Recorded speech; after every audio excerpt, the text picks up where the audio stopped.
తిరుపతి రెండో భాగం రావట్లేదండి. ఎక్కడ రావట్లేదండి?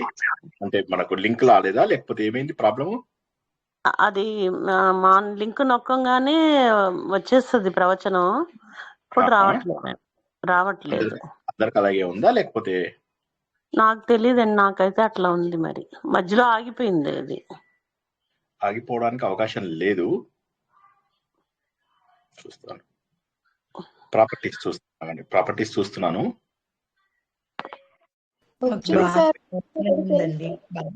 బాగానే వచ్చిందండి లింక్. తిరుప్పావై బాగానే ఉంది. తిరుప్పావై రెండో భాగము 150 మంది చూసారు ఇప్పటి వరకు. 5 ఇష్టపడ్డారు. ఒకరేమో ఒక కామెంట్ కూడా థ్యాంక్ యూ సార్ అని చెప్పేసి మెసేజ్ పెట్టారు. మిగతా వాళ్ళు చూశారు, నచ్చలేదేమో. సో 5 నచ్చింది అంటే మిగతా వాళ్ళకి నచ్చలేదని కదా. సో అది ఏదో లేదు లేదండి, ఏదో చూసుకోండి ఒకసారి, మీ సెట్టింగ్స్ చూసుకోండి అమ్మా, తప్పకుండా వస్తుంది మీకు. అలాగే గురువు గారు. అఖండ చూసారా సార్? అఖండ చూడండి, బాలకృష్ణది. శాంత పావనమచింత్య వైభవం తం నరం వపుషి కుంజరం ముఖే మన్మహే కిమపి తుందిలం మహః వసుదేవసుతం దేవం కంసచానూరమర్ధనం దేవకీ పరమానందం కృష్ణౌ వందే జగద్గురుం శ్రీకృష్ణౌ వందే జగద్గురుం జననీ జన్మభూమిశ్చ స్వర్గాదపి గరీయసి మాతృదేవో భవ. భగవద్బంధువులకు, ఆత్మస్వరూపులకు, సత్యాన్వేషులకు రఘువంశంలో తర్వాతి భాగంలోకి స్వాగతం, సుస్వాగతం. గత వారం 1000వ ప్రవచనం జరుపుకున్నాం రఘువంశంలో. ఎంతో సంతోషంగా అనిపించింది.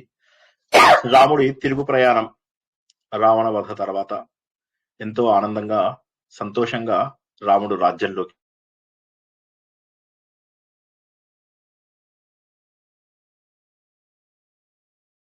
అక్కడంతా జుట్టును చూసి ఎంతో బాధపడి ఆ జుట్టుని ఈయన ఏడుస్తూ తన కన్నలీను ఆ జుట్టు మీద పడ్డము, ఇవన్నీ కూడా తెలుసుకున్నాం. వెంటనే భరతుడు పాదుకలు ఇచ్చేశాడు. అన్నయ్య పాదుకలు తీసుకో, నీ రాజ్యాన్ని, ఒకటి చూసుకోండి జాగ్రత్తగా, ఇక్కడ నీ రాజ్యాన్ని, నీ ప్రతినిధిగా ఈ రాజ్యాన్ని ఇప్పటి వరకు కాపాడాను, ఇగో నీకు అప్పగిచ్చేస్తున్నాను, ఇంకా ఇక నువ్వే తిరిగి తీసుకో అని చెప్పేసి ఎంతో వినయంగా ఆ పాదాలకి ఏవైతే పాదరక్షలు అన్ని రోజుల పాటు ఏదైతే పాదుకలు కాపాడాడో ఆ పాదుకలు ఆయన కాళ్ళకు తనే స్వయంగా తొడుగుతాడు అన్నమాట. సో ఇక్కడ మనము ఏం గుర్తించాలి అంటే, రాజ్య సంపద గొప్పదా, లేకపోతే అన్న యొక్క సేవ గొప్పదా? ఆ రోజులో అన్నలు అలాగే ఉండేవాళ్ళు, తమ్ముళ్ళు కూడా అలాగే ఉండేవాళ్ళు. ఇందులోపల మనం చూసినట్లయితే ధర్మం కోసము జనాలు ఎంత పాటుపడ్డారు అనేటటువంటి విషయాన్ని మనము గుర్తించవచ్చు. ఎంత కష్టపడ్డారు. ఇది మామూలు విషయం అయినటువంటిది కాదు. భరతుడు చాలా గొప్పవాడు. అందుకే ఆయన ఏమంటాడు, హనుమంతుడిని, నువ్వు నాకు లక్ష్మణుడితో సమానము అనడు, నువ్వు నాకు భరతుడితో సమానము అంటాడు.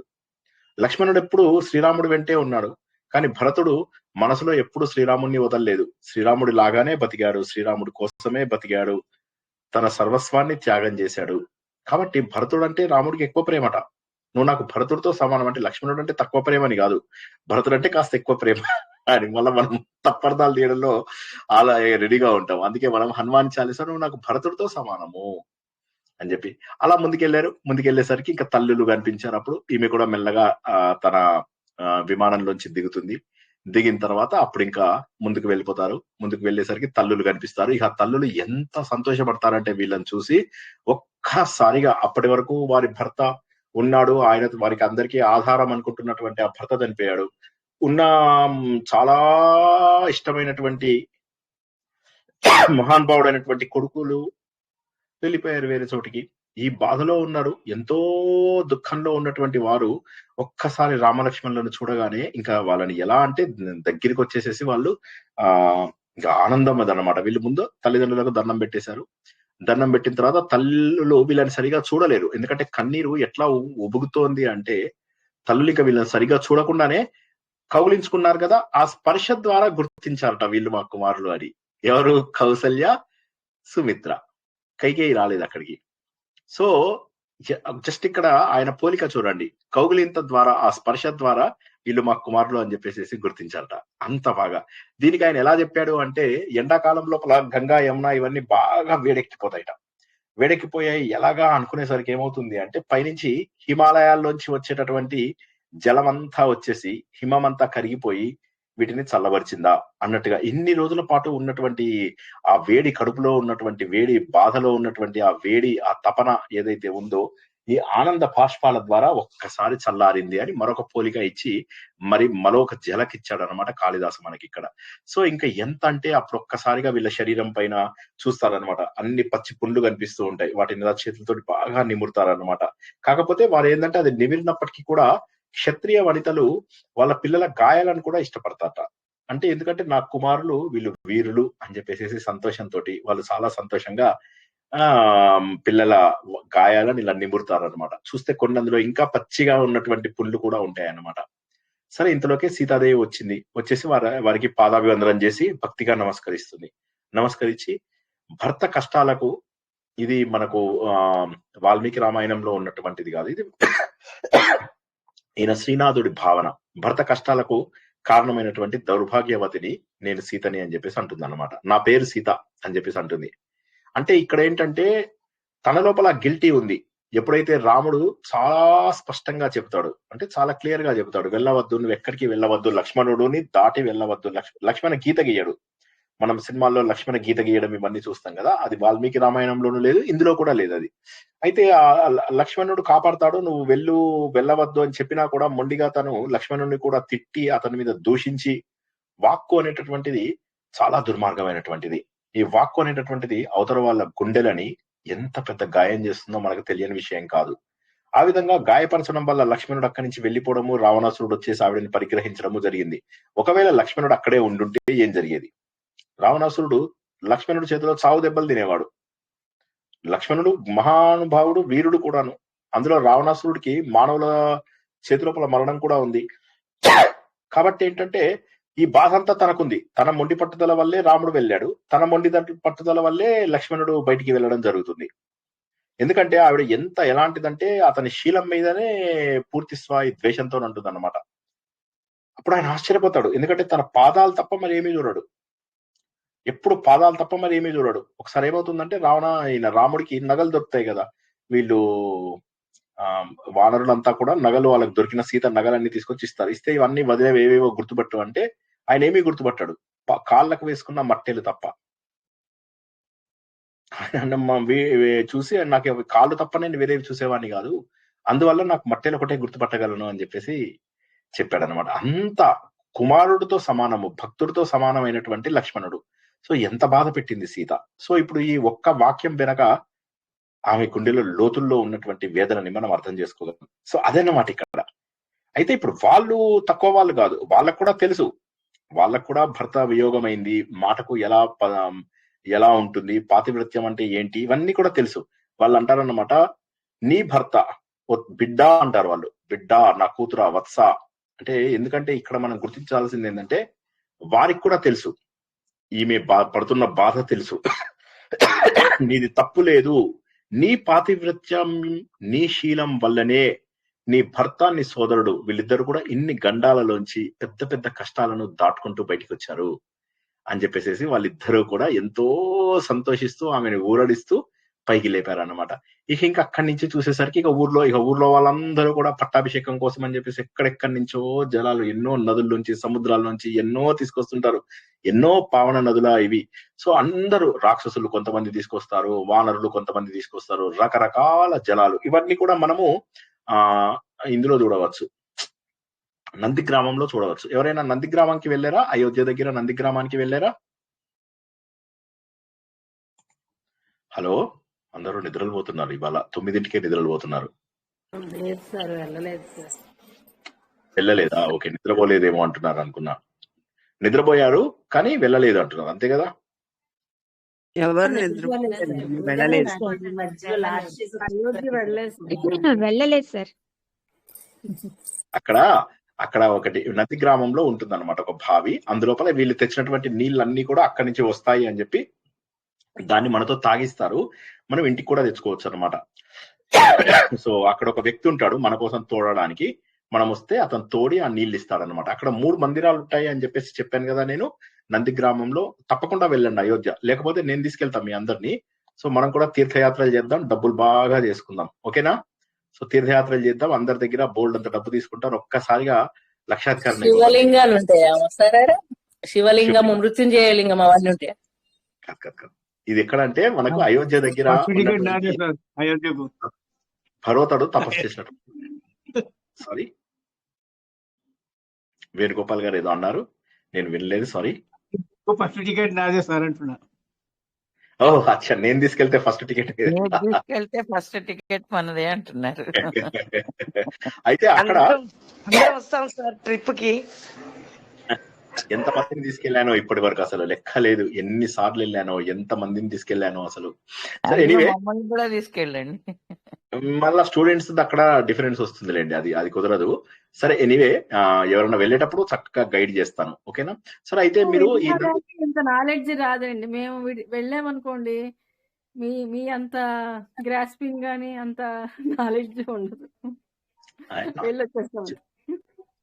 ఎనీవే, సో అక్కడ నంది గ్రామంలో ఉన్న 3 ఆలయాలలో మొదటి ఆలయంలో ఏంటంటే అక్కడ ఈ నీళ్లు ఉంటాయి అన్నమాట. రాముడి యొక్క పట్టాభిషేకానికి తీసుకొచ్చినటువంటి నీళ్లు ఏవైతే ఉన్నాయో చాలా నీళ్లు తీసుకొస్తారు అన్నమాట. సో ఇక్కడ దాన్ని స్టోర్ చేశారు అని ఒక నమ్మకం, అంతే. అది రెండవ ఆలయంలో ఏంటంటే భరతుడు తపస్సు చేసుకున్నాడు, అది పాదుకలు పెట్టాడు కదా, రామసింహాసనం ఉంటుంది అనమాట. అక్కడ పాదుకలు ఉంటాయి. మూడవ గుహ ఏంటంటే భరతుడు ఆంజనేయ స్వామి కలిసినటువంటిది. ఈ ఆలయం ఎంత బ్యూటిఫుల్ గా ఉంటుందంటే ఇద్దరు కౌగులించుకుంటారు, భరతుడు ఆంజనేయ స్వామి. సో వీలైన వాళ్ళు తప్పకుండా అక్కడికి వెళ్ళినప్పుడు నంది గ్రామం తప్పకుండా వెళ్ళండి. అక్కడే భరత్ కుండ ప్లేస్ ఉంది. ఆ భరత కుండం లోపల వాళ్ళ నాన్నగారికి ఈయన తర్పణాలు ఇస్తూ ఉండేవాడు, సూర్యుడికి కూడా ప్రతిరోజు తర్పణాలు ఇస్తుండేవాడు అన్నటువంటి విషయాన్ని మనము తెలుసుకుంటాము. భరత కుండం అని, సూర్యకుండం అని ఒకటి ఉంది మళ్ళీ ఇదే దీని లోపల. అయితే ఆ సూర్యకుండం కూడా చాలా అద్భుతమైనటువంటి ప్లేస్ అన్నమాట. అది కూడా తప్పక చూడాలి. అక్కడ సాలిగ్రామాలు అవి వీటితో భగవంతుని పూజ చేస్తూ ఉంటారు. వీళ్ళది సూర్యవంశం. సో అది ఆ సూర్యకుండం కూడా చాలా విచిత్రంగా ఉంటుంది, చాలా బాగుంటుంది. వీలైన వాళ్ళు తప్పక చూడొచ్చు. ఇది కాక ఇవాళ మనం తెలుసుకోపోయేది రాముడి యొక్క అవతారం సాలించేది ఉంది కదా, దాన్ని గుప్తార్ ఘాట్ అంటారు. గుప్తార్ అంటే గుప్త హరి ఘాట్, దాన్ని గుప్తార్ చేశారు. గుప్త హరి అంటే హరి మాయమైపోయినటువంటి ప్లేస్ అని చెప్పేసి ఆ ప్లేస్ కి పేరు అన్నమాట. అది మటుకు చాలా హ్యూజ్. అసలు దాన్ని ఎంత బాగా డెవలప్ చేశారో నేను చెప్పలేను. అసలు అది మామూలు ఇది కాదు. ఎనీవే, రాముడు అవతారం ఇవాళ సాధిస్తాడు. సో అది మనము తెలుసుకుందాం. ముందు కథలోకి వెళ్ళిపోదాం. ఈ స్టోరీలు చెప్పుకుంటూ పోతే మళ్ళా రాముడు అవతారం ఇంకో 2 ఏళ్ళు ఇంకా పడుతుంది. సో ఏది ఏమైనప్పటికీ మనం ఇప్పుడు దాదాపుగా 3 వంతులు అయిపోయింది మనకు. 3 వంతులు 4లో 3 వంతులు 75% అయిపోయింది మనకు రఘువంశం. ఎందుకంటే రాముడి కథ తర్వాత వచ్చేటటువంటి కథలన్నీ సూపర్ ఫాస్ట్ గా అయిపోతాయి. సో రాముడి వరకు అన్ని డీటెయిల్ గా తెలుసుకున్నాము. రాముడి తర్వాత అన్ని సూపర్ ఫాస్ట్ గా అవుతాయి. ఇవాళ కుషుడు వీళ్ళందరూ ఎవరైతే ఉంటారో వాళ్ళు రాజ్యం ఎక్కడం వరకు నేర్చుకుంటాం అనమాట. సో తర్వాత ఏమైంది, ఇంకా సరే ఆ నీళ్ళన్నీ అక్కడ ఉంటాయి, అవన్నీ చూస్తారు. సో చాలా సంతోషపడతారు. ఇక పురజనాలలో ఆనందమే ఆనందం. ఇంత ఆనందం వాళ్ళు ఎప్పుడు చూడరు. ఆయన నడుస్తూ ఉంటే అందరూ పైనుంచి పవిత్ర జలాలు చల్లడము, పుష్పాలు చల్లడము, అందరూ కూడా రకరకాల సెలబ్రేషన్స్ చేసుకోవడము, ఊరంతా కూడా పండగ వాతావరణము. చక్కటి ముగ్గులేశారు, అందరూ మామిడి తోరణాలు కట్టుకున్నారు. ఎంత అందంగా అయిపోయింది అంటే ఈయనను చూసి ఆ ఊరంతా కూడా మళ్ళీ కొత్త శోభను తీసుకుందా అన్నట్టుగా ఉంది. ద్విగుణీకృతం అయిపోయింది, అంటే 2 రెట్లు అయిపోయింది అనమాట. ఆ ఊర్లో ఉన్నటువంటి ఆనందం గాని, ఆ ఊర్లో ఉన్నటువంటి శోభ గాని. సరే, వీళ్ళందరూ వస్తున్నారు. వీళ్ళు మొత్తం సైన్యం అంతా వెనకొస్తుంది, పురజనులందరినీ చేస్తూ. ఇటు మంత్రులు పెద్దవాళ్ళు అయిపోయారు అప్పటికి, మంత్రులందరూ కూడా. ఆ మంత్రులందరూ పెద్దవాళ్ళు అయితే వాళ్ళందరూ ముందు నడుస్తున్నారు. ఇటు వానరులు, ఇటు విభీషణుడి సైన్యంలో ఉన్నటువంటి కొంతమంది రాక్షసులు, వీళ్ళందరూ ఇట్లా నడుచుకుంటూ వస్తుంటారు. పైనుంచి అందరూ చక్కగా పువ్వులు చల్లుతూ ఉంటారు. చక్కగా వచ్చేసి అప్పుడు రథంలో ప్రవేశిస్తాడు. అయోధ్య నగరంలోకి వస్తాడు. నంది గ్రామంలోంచి అయోధ్య నగరంలోకి వస్తాడు. అయోధ్య నగరంలోకి రాగానే ఇంక ఏముందిగా, శత్రుఘ్నుడు ఇప్పుడు రాముడేమో దీని మీద కూర్చుంటాడు, లక్ష్మణుడు శత్రుఘ్నుడు ఏమో ఇట్లా ఇవి వీస్తూ ఉంటారు. భరతుడేమో ఇట్లాగా ఇది పట్టుకుంటాడు పైన, దాన్ని ఏమంటారు, ఛత్రం పట్టుకుంటాడు. ఛత్రము చామర అంటే ఇది చామర అనేటటువంటి ఒక మృగం ఉంటుంది. ఆ మృగం చర్మం నుంచి అవి తీసినటువంటి ఫ్యాన్ అన్నమాట. సో అవి వీళ్ళిద్దరూ చేస్తూ ఉంటారు. చూస్తే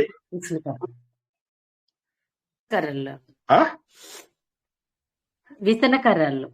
విసనకర్రలు, అదే ఫ్యాన్, మనం అది తెలుగు లోపల ఇంగ్లీష్ లోపల చెప్పాను. సో అవి చక్కగా వింజామరలు వీస్తారన్నమాట. వీసిన తర్వాత ఇక అక్కడి నుంచి మెల్లగా ఈయన బయలుదేరి అందరూ సంతోషంగా ఉంటారు. అప్పుడు అక్కడికి ఏం చేస్తారంటే ఇంతలోకే సీతాదేవిని బాగా చక్కగా అలంకరిస్తారు, అత్తలే అలంకరిస్తారు.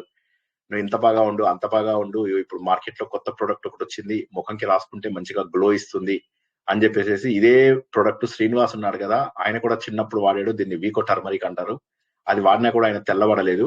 సో దాంతో ఆయన ఏం చేశాడంటే మళ్ళీ ఈ ఫెయిర్ అండ్ లవ్లీ కూడా వాడారు అని చెప్పేసి ఆవిడ చక్కటి అలంకరణ చేస్తారనమాట. ఇక ఊర్లో వాళ్ళందరూ కూడా సీతాదేవిని చూడడానికి పోటీ పడుతూ వస్తూ ఉంటారు అనమాట. పవిత్రమైనటువంటి సీతాదేవి అగ్ని ప్రవేశం చేసి మరింత పవిత్రంగా అందంగా కనిపిస్తూ ఉంటే అందరూ కూడా ఊరే పరిశుద్ధమైనంత ఆనందంగా సంతోషపడుతూ వీరిని స్వాగతిస్తారు. వెళ్ళిన తర్వాత ఫస్ట్ కైకేయి దగ్గరికి వెళ్తాడు ఈయన. కైకేయి దగ్గరికి వెళ్ళగానే చూస్తాడు, ఇంకా తన పట్టాభిషేకం కావాలి కదా, సరే అక్కడికి వెళ్తాడు, కైకేయి దగ్గరికి వెళ్తాడు అనమాట. వెళ్ళగానే అప్పుడు ఇక కైకేయి చూస్తాడు. కైకేయి ఒక్కసారిగా ఆవిడ బాధపడుతూ ఉంటుంది అనమాట, నేనే నీకు ఇది బాధ పెట్టాను అన్నట్టుగా. ఎందుకంటే ఇతడు ఆవిడ దగ్గరికి వెళ్ళాలి ఖచ్చితంగా, అందుకోసం అని చెప్పేసి ఆవిడ దగ్గరికి వెళ్తాడు.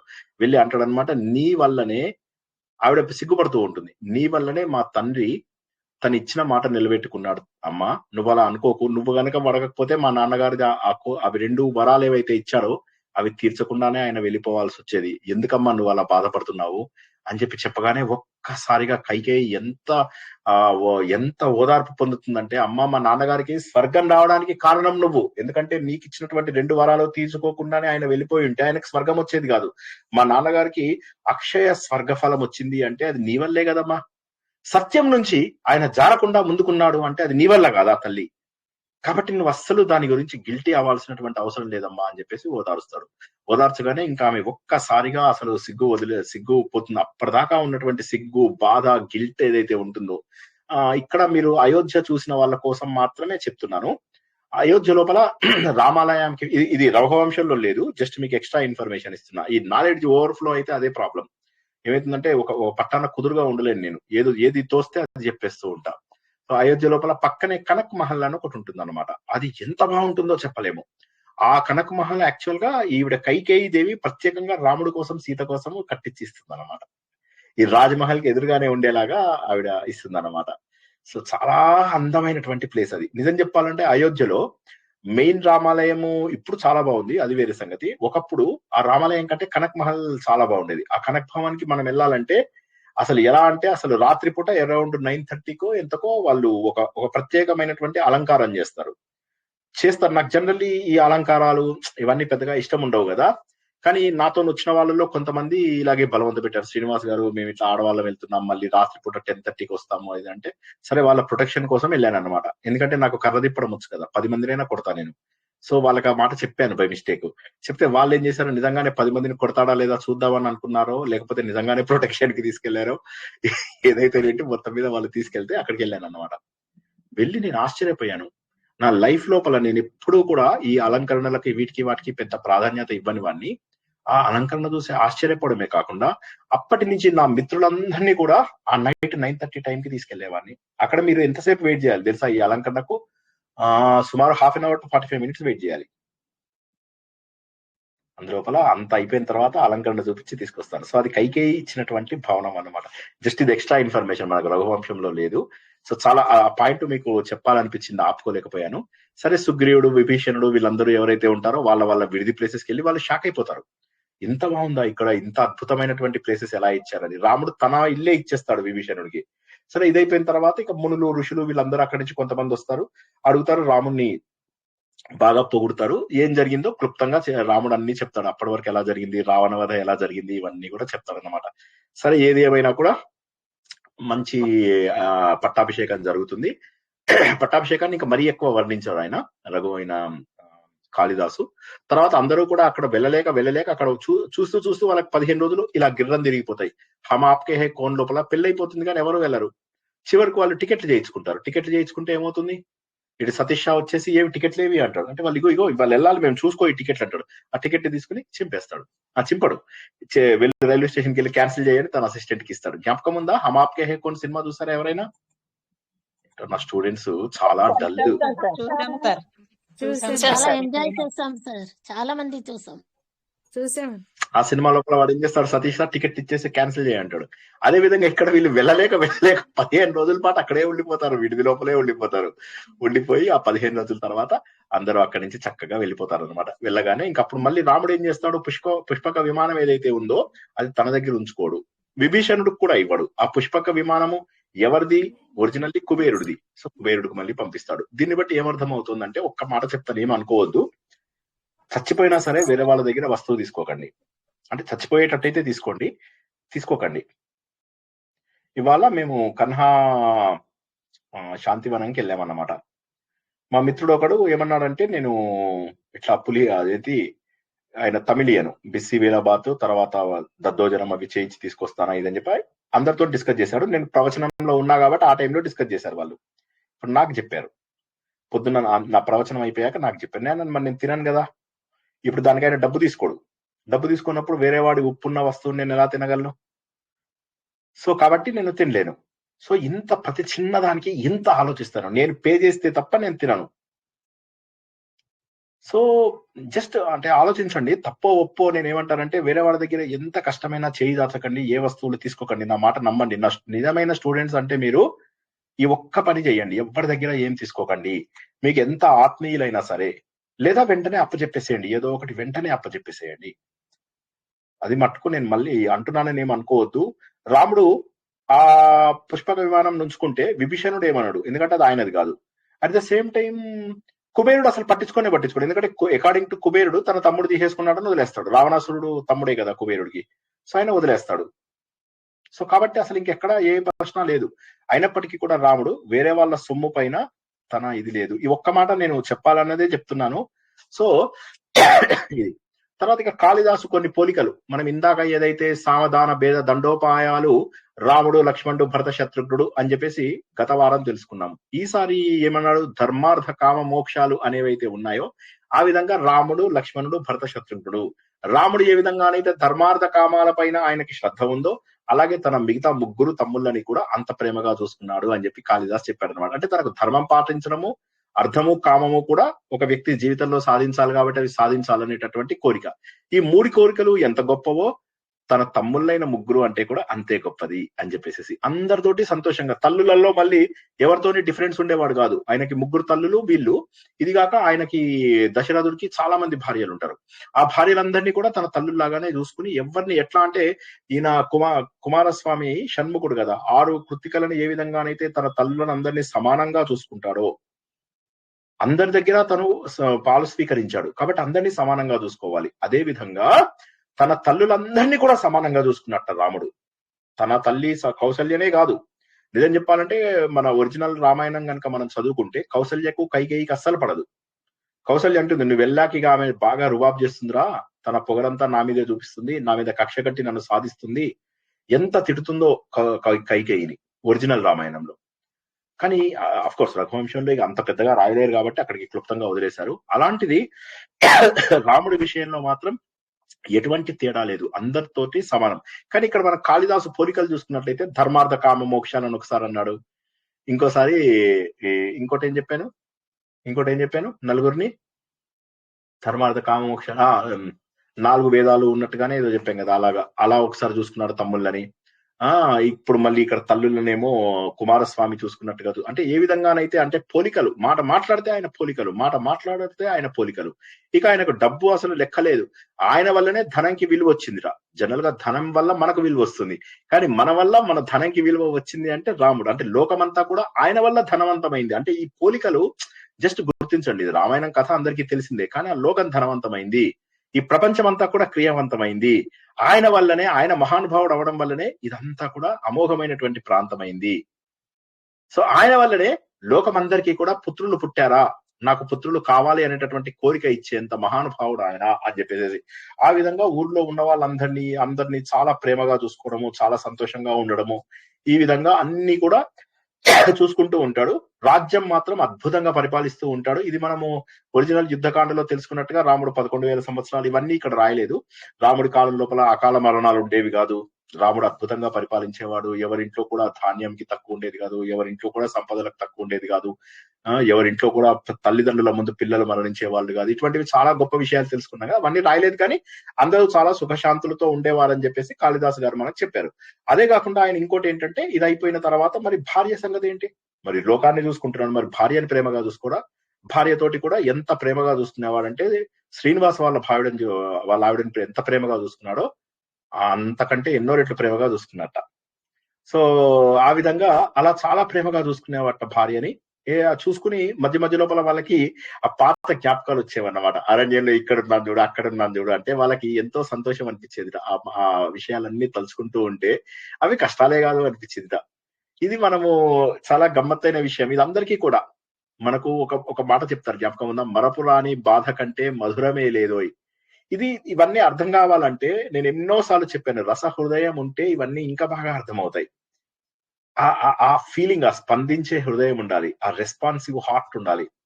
సో అది ఉంటే ఇవి ఇంకా బాగా అర్థమవుతాయి. అది ఎంత బాగుంటుందంటే అక్కడ చూడు, అక్కడ కష్టపడ్డాం అనిపించదు ఇంకా ఆయనకి ఎప్పుడు. సరే, ఇంతలోకే అదృష్టవశాత్తు సీతాదేవి తను గర్భం దాల్చిన విషయము ఎంతో సిగ్గుపడుతూ రాముడికి చెప్పకనే చెబుతుంది. అది చేసిన తర్వాత ఇంకా అసలు ఆయన చూసుకుని ఆమెని ఎంతో ఆనందంగా తన ఒళ్ళోనే కూర్చోబెట్టుకుని ఎంతో సంతోషంగా చేసేసి, నాకు చెప్పి ఇప్పుడు నీకేం కోరిక ఉందో చెప్పు అని చెప్పేసి చెబుతాడు అనమాట. ఒళ్ళో కూర్చోబెట్టుకోవడం అంటే మీనింగ్ తెలుసానండి ఎవరైనా తెలిసిన వాళ్ళు ఒక్కసారి చెప్తారా? ఎవరైనా సరే. కూతుర్ని కూర్చోబెట్టుకున్నట్టు అంటారా అండి? ఒకటి ఆత్మీయులు, అది ఒకటి ఆత్మీయులు. రెండవది మీరు ఏ దేవుణ్ణైనా చూడండి. మన ఏమ్మా క్వశ్చన్ ఒకసారి చెప్పండి. దేవుళ్ళలో మనం ఎంతో మందిని చూస్తాము, వాళ్ళ ఒళ్ళోపల కూర్చోబెట్టుకుంటారు ఎందుకు భార్యలని? నరసింహస్వామి ఒళ్ళో ఉంటుంది సార్. నరసింహస్వామి చాలా మంది దేవుళ్ళ ఒళ్ళో కూర్చునే ఉంటారు ఆడవాళ్ళు. ఎందుకని? నువ్వే నేను అనే వాళ్ళలో భాగంగా లెక్క పెట్టి ఒకటే అని చెప్పారు. ఇంకొకరు ఎవరో ఒకరు చెప్పారు సగభాగం అని. అది కరెక్ట్. మీరు ఎందుకంటే ఇప్పుడు మీరు చూసినట్లయితే ఒళ్ళో కూర్చోబెట్టి ఒకసారి జాగ్రత్తగా చూడండి, ఇటు అందరు వినండి. ఒళ్ళో కూర్చోబెట్టుకుంటే ఈ సగభాగం అన్నమాట. ఈ సగభాగం నువ్వే, మన ఇద్దరము ఆత్మీయులము, ఇక మనకి ఏ తేడా లేదు అని చెప్పి చెప్పడం అన్నమాట. సో అది సిద్ధి బుద్ధి అంటారు కదండి, వినాయకుడు కూర్చోబెట్టుకుంటారు కదా, సిద్ధి బుద్ధి తనలోనే ఉంది అని తనలోనే ఉంది అని మీనింగ్. బట్ అఫ్ కోర్స్ వినాయకుడికి పెళ్లి కాలేదు, అది వేరే సంగతి. బట్ వాట్ ఎవర్, మీరు అన్నది కరెక్టే. అది అలా అనుకోవచ్చు. అర్ధనారీశ్వరుడు లాగా అంటే అందరి దేవుళ్లకు కూడా దేవుళ్లలో తేడా లేదు. అది ఇప్పుడు ఇక్కడ రాముడు కూడా అంత ఆత్మీయంగా ఆవిడని చాలా ప్రేమగా చూసుకుంటాడు అన్న విషయాన్ని ఇక్కడ మనము గుర్తించవచ్చు అన్నమాట. గుర్తించిన తర్వాత ఏమవుతుంది, అప్పుడు అడుగుతాడు, ఇప్పుడు నువ్వు అడుగు నీకేదన్నా కోరిక. ఇన్నాళ్ళుగా నేను అందరినీ పట్టించుకుంటున్నాను, నిన్ను సరిగా పట్టించుకోవడం లేదు, చెప్పు ఇప్పుడు నీకేం కావాలి, నీకే కోరిక కావాలని. అప్పుడు ఆవిడ అంటుంది అన్నమాట, ఎన్నోసార్లు మనం క్రూర మృగాలను చూసాం, ఎన్నోసార్లు, కానీ ఆ ముని ఆశ్రమాలలో వీటిల్లో ఉన్నటువంటి వాటిని చూసావా, ఎంత సంతోషంగా ఉంది. అక్కడ ఉన్నటువంటి జనాలు ఎంత ప్రశాంతంగా ఉన్నారు, మునికన్యలు వీళ్ళు ఎంత అందంగా ఆనందంగా ఉన్నారు. అటువంటి ప్లేస్ లో మళ్ళొకసారి ఈ తీరాల్లో ఉన్న వాటిని నేను సందర్శించాలి అని. ఇప్పుడు ఈయన అంటాడనమాట, రాఘవుడు తప్పక నీ కోరిక తీరుస్తాను అని అంటాడు. ఈ రాఘవ అనేటటువంటి మాట మనం ఇంకొక సినిమాలో కూడా చూసాం, ఆదిపురుషు సినిమా.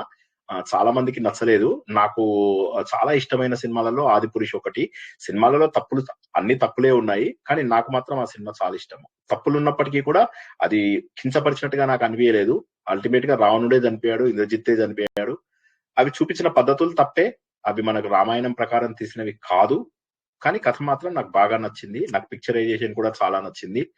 రావణాసురుడి లంక స్వర్ణమయం కదా, నువ్వు నల్లగా ఎందుకు చూపించావు అంటే, నలుపు అనేది ఉంది సార్, ఆర్టిఫిషియల్ గా ఉన్నట్టు అనిపించింది సార్ చూస్తే. అవునా, నాకు చాలా నచ్చింది అసలు. అందులోపల వాళ్ళు పరిగెడుతూ వెళ్తారు. నాకు ఎందుకో అట్లా అనిపించింది. మేబీ ఆల్రెడీ రామాయణం ఇంత చక్కటి సీరియల్ చూడడం వల్ల అది క్లాష్ అయ్యింది, కానీ కరెక్ట్ అదే అయ్యి ఉండవచ్చు. సరే, ఏది ఏమైనప్పటికీ ఏంటంటే ఇంకా సరేగా ఇంటికి వెళ్తాడు. మళ్ళీ సరే ఇంటికి కాదు, అదే మళ్ళీ సభలో వెళ్తాడు. వెళ్ళిన తర్వాత ఈయనని చాలా పొగుడుతాడు. ఒకసారి ఎవరు ఈయన, నా కాళిదాసు. రాముడు ఎవరు ఒకసారి చూసి చెప్తాను, అది చూడండి. వాక్కులో శ్రేష్ఠుడు, పవిత్ర వర్తనుడు, ఆదిశేషుని పోడి ఉన్నటువంటి తొడలు, మంచి భుజాలు కలిగి ఉన్నటువంటి శత్రు విజేత, అయిన రాముడు, ఇంత గొప్పవాడైన రాముడు తన గురించి ప్రజలు ఏమనుకుంటున్నారు అని చెప్పేసి భద్రుడిని అడుగుతాడు. ఇది మనం ఆల్రెడీ తెలుసుకున్నాం. ఇక్కడ ఎందుకు ఇంత డిస్క్రిప్షన్ ఇవ్వాల్సి వచ్చింది అంటే, ఒక వ్యక్తి ఎంత గొప్పవాడైనా సరే తన లోపల ఇంకేమన్నా లోపాలు ఉన్నాయా అని చెప్పడం. అంటే ఇందులో ఏం లేదు, మనోవాక్కాయాల ద్వారా ఆయన పరాక్రమవంతుడు, మంచివాడు, బుద్ధిమంతుడు, అన్ని గొప్ప లక్షణాలు ఉన్నటువంటి వాడు, అది ఓకే. అలాంటి వాడు కూడా తన గురించి అలా మనకి ఈ రోజుల్లో ఏంది, ఐ డోంట్ కేర్, నాకేం పట్టింపు, ఎవడేమన్నా అనుకోని అని చెప్పేసి అనుకుంటారు. కానీ రాముడి విషయంలో అలా జరగలేదు. ఎన్ని గొప్ప లక్షణాలు. ఇదొక్కటి మీరు రఘువంశం లోపల మనం ఎన్నో కొన్ని గమ్మత్తైన విషయాలను ఇలాంటివి చాలా చూస్తున్నాం, ఎన్నో విషయాలను ఇలా చూస్తున్నాం. అందులో ఇదొకటి. అటువంటి వాడు కూడా తన గురించి జనాలు ఏమనుకుంటున్నారు అని చెప్పేసి అడుగుతారు అనమాట. అడిగితే అప్పుడు ఆయన డైరెక్ట్ గా చెప్తాడు. ఒక సీతాదేవిని అక్కడి నుంచి తీసుకురావడం మాత్రము డైరెక్ట్ గా రాక్షస గృహంలో ఉన్నటువంటి దేవిని నువ్వు పరిగ్రహించడం ఏదైతే ఉందో అది మాత్రం ఊర్లో వాళ్ళు ఎవరు ఇష్టపడట్లేదు. మనకి ఇది సాకలాడు అన్నటువంటి మాట ఏదో చెప్తారు కదా, అది అన్ని చోట్ల ఎక్కడా లేదు అది. ఓకే, మనకు వాల్మీకి రామాయణంలో కూడా ఊర్లో చాలా మంది అనుకుంటున్నారు అని చెప్పేసి తెలుస్తుంది. అంతేగాని ఒకడెవడో భార్యను తిడుతూ అన్నాడు, అతనే పూర్వ జన్మ లోపల ఇది, మళ్ళీ తర్వాత కృష్ణుడి జన్మ లోపల ఒక రజకుడిని చంపుతాడు కదా కృష్ణుడు, అది అని చెప్పి ఇవన్నీ అంటారు. కానీ రామాయణంలో లేదా కథ. ఉత్తర రామాయణం ఏదైతే ఉందో అది రాయడము వాల్మీకి రాసాడా లేదా అని పక్కన పడేస్తే అట్లీస్ట్ అందులో మటుకు లేదన్నమాట. సో వెంటనే ఇంక ఇప్పుడు ఏం చేయాలి?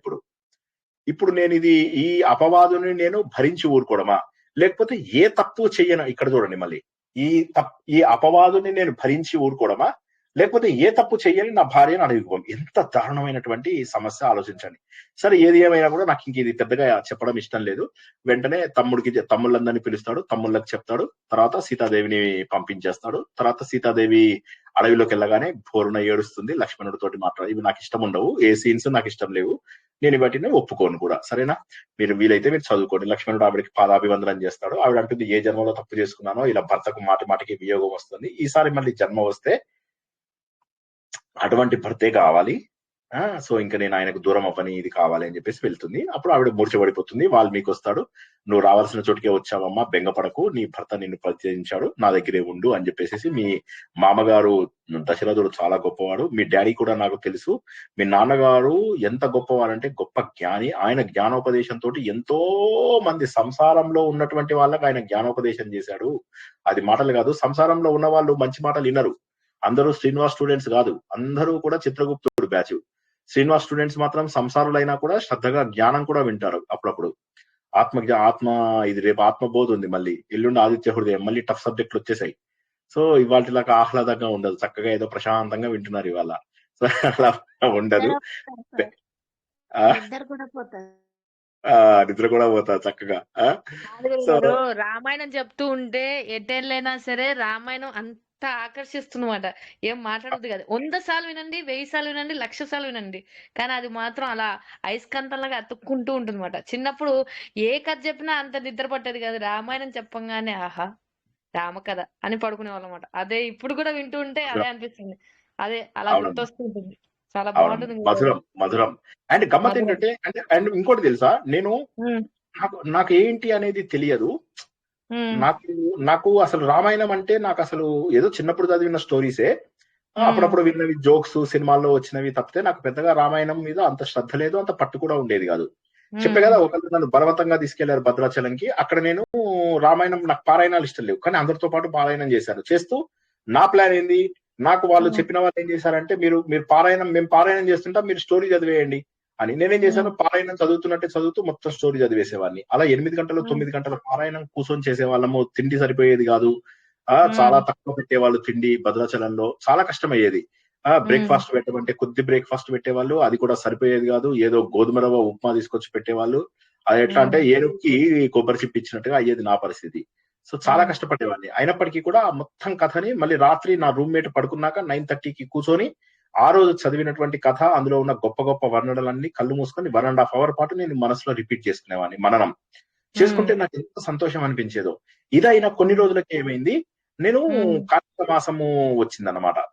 దసరా తర్వాత కార్తీక మాసం వస్తుంది కదా, కార్తీక మాసం లోపల నేను సత్యనారాయణ స్వామి టెంపుల్ కి వెళ్ళాను ఏదో ప్రవచనం విందామని. అక్కడ ఒక ఆయన ఈ రామాయణం చదవడం మొదలెట్టాడు అనమాట. అక్కడే నేను ట్యూన్ క్యాప్చర్ చేశా. అది నేను ఎట్టి పరిస్థితుల్లో మీ అందరికి ఆ ఆడియో తప్పకుండా షేర్ చేస్తాను. నాకు ఒక వారం రోజుల పాటు మీరు అలు పెరగకుండా నాకు మెసేజ్లు పెట్టండి. అది నా జీవితంలో బెస్ట్ రామాయణం. అలు పెరగద్దు మీరు. నేను పెట్టకపోతే మళ్ళీ నాకు రిమైండర్స్ పంపించండి. ఎందుకంటే అది నేను హార్డ్ ఎక్కడ సేవ్ చేశానో తెలియదు. నా జీవితంలో బెస్ట్ గా విన్న రామాయణం అదే. అందులోనే ట్యూన్ క్యాప్చర్ చేశా. రామ రామ మహాబాహో అవునాయి కదా, అక్కడి నుంచి క్యాప్చర్ చేసింది అనమాట నేను అది. ఆయన పేరు కూడా మర్చిపోయాను నేను. ఇది జరిగింది నేను ఎప్పటి సంగతో చెప్తున్నా, 2017-18 ఆ టైం చెప్తున్నా అనమాట. రామాయణం వెంటనే ఏమైంది, మళ్ళీ నేను సెప్టెంబర్ లోపల 2019 అనుకుంటా అక్కడికి వెళ్ళాం. ఏది అయోధ్య వెళ్లాల్సి వచ్చింది. సడన్ గా మా ఫ్రెండ్ ఒక అతను నాతో రండి సార్ మీరు ఎలా అయినా మీరు అంటే, నేను చూసాను ఆల్రెడీ అయోధ్య అంటే, అయినా సరే నాతో ఒకసారి రండి అన్నాడు. ఇంతలోకి ఏమైంది, మాకు ఆర్ఎస్ఎస్ తరఫున దీంట్లో సుబ్రహ్మణ్య స్వామి గారు అని ఉంటారు కదా డాక్టర్, ఆయన అయోధ్యకి పిలిచాడు మొత్తం హిందువులందరినీ. పిలవగానే అక్కడ మాకు ఇటు ప్రవచనం అవుతోంది, అటు సుబ్రహ్మణ్య స్వామి గారి మీటింగ్ కూడా అటెండ్ అయ్యాను అనమాట. అయితే ఆ మీటింగ్ ఆయన చెప్పారు, వచ్చేసింది రాముడి టెంపుల్ వస్తుంది చూడండి, ఇప్పుడు మనకి నెల రోజుల్లో మనకు వచ్చేస్తుంది టెంపుల్ మీద డెసిషన్ అని. 15 రోజుల లోపల సుప్రీంకోర్టు డెసిషన్ ఇవ్వడము జరిగిపోయింది.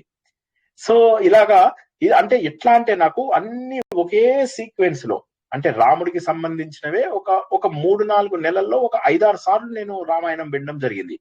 ఇక నేను అనుకున్న పని కాదు. నాకు ఎవరైతే అక్కడికి తీసుకెళ్లారో నేను వారిని అడిగాను, నాకు రామాయణం పుస్తకాలు మీరు కొనిచ్చి నాకు ఇవ్వండి, చేతికి ఇవ్వండి. నేను పుస్తకాలు తీసుకుంటే నేను ఇదిగా అనుకోను, అంటే రుణపడ్డాను అనుకోను. సో నేను వాళ్ళకి మనసు నిండా వాళ్ళకి మంచి జరగాలని కోరుకుంటూ నేను పుస్తకాలు ఎవరిచ్చినా తీసుకుంటా. సో నేను అన్నాను, అవి కొనివ్వండి, అవి ఎక్స్పెన్సివ్ ఉంటాయి, 1000-1500 ఉంటాయి, కానీ మీరు నన్ను అక్కడికి తీసుకెళ్ళడం వల్ల ఇవి జరిగాయి కాబట్టి మీరు నాకు కొనివ్వండి అంటే, అవి 1000 రూపాయల పైనే ఉన్నాయి అనుకుంటా, నాకు ఎగ్జాక్ట్లీ రేట్లు జ్ఞాపకం లేదు. వారు ఇచ్చారు. ఇస్తే అది తీసుకుని అప్పుడు మళ్ళీ మొత్తం చదివా. సో అంటే చెప్పేది ఏంటంటే, మీరు అన్నారు కదా రామాయణంతో మీకున్న అనుబంధము, అలాగే నాకున్న అనుబంధాన్ని ఇక్కడ చెప్పడానికి నాకు అవకాశం వచ్చింది అనుకుంటున్నాను అనమాట. నేనైతే ఎప్పుడు రోజు మా పిల్లలకి రామాయణం చెప్తుంటే, మా పిల్లలు అమ్మ ఎప్పుడు రామాయణమే చెప్తావు పడుకునేటప్పుడు అంటే, రాముడు అంటే పిల్లలు భయపడతారు కదా గురుగారు ఆ రాత్రిపూట, అందులో హనుమంతుడి గురించి కానీ రాముడి గురించి కానీ వీళ్ళు ఎప్పుడైతే పడుకుంటుంటారో, కనీసం వాళ్ళు అనుకోకపోయినా రామ్ రామ్ రామ్ అని మనం అంటూ ఉంటే పిల్లలకి మనశ్శాంతి దొరుకుతుంది. అంటే మా అమ్మాయి ఎప్పుడు నిద్రలో లేచి అరుస్తుంది గురుగారు. ఇది ఎప్పుడైతే చెప్పడం మొదలు పెట్టానో ఆమె శాంతంగా ఉండడం మొదలు పెట్టింది. అందుకని ఇట్లా నాకు మా అమ్మగారు, మా నాన్నమ్మ గారు, మా తాతయ్య గారు అలవాటు చేసింది, మన పిల్లలకి మనం అలవాటు చేయాలి అని ఒక తత్వంతో అలా తీసుకొచ్చాను. ఇప్పుడు మా ట్యూషన్ పిల్లలకు కూడా రోజు ఒక కథ, ఇది తార్పణ్యం, భగవద్గీత నేర్పిస్తాను గురుగారు. ఇంకా మీవి కూడా కొన్ని వాక్యాలు వాళ్ళకి కూడా చెప్పాలని ప్రయత్నం చేస్తాను. Wonderful, God bless you. ధన్యవాదాలు గురుగారు.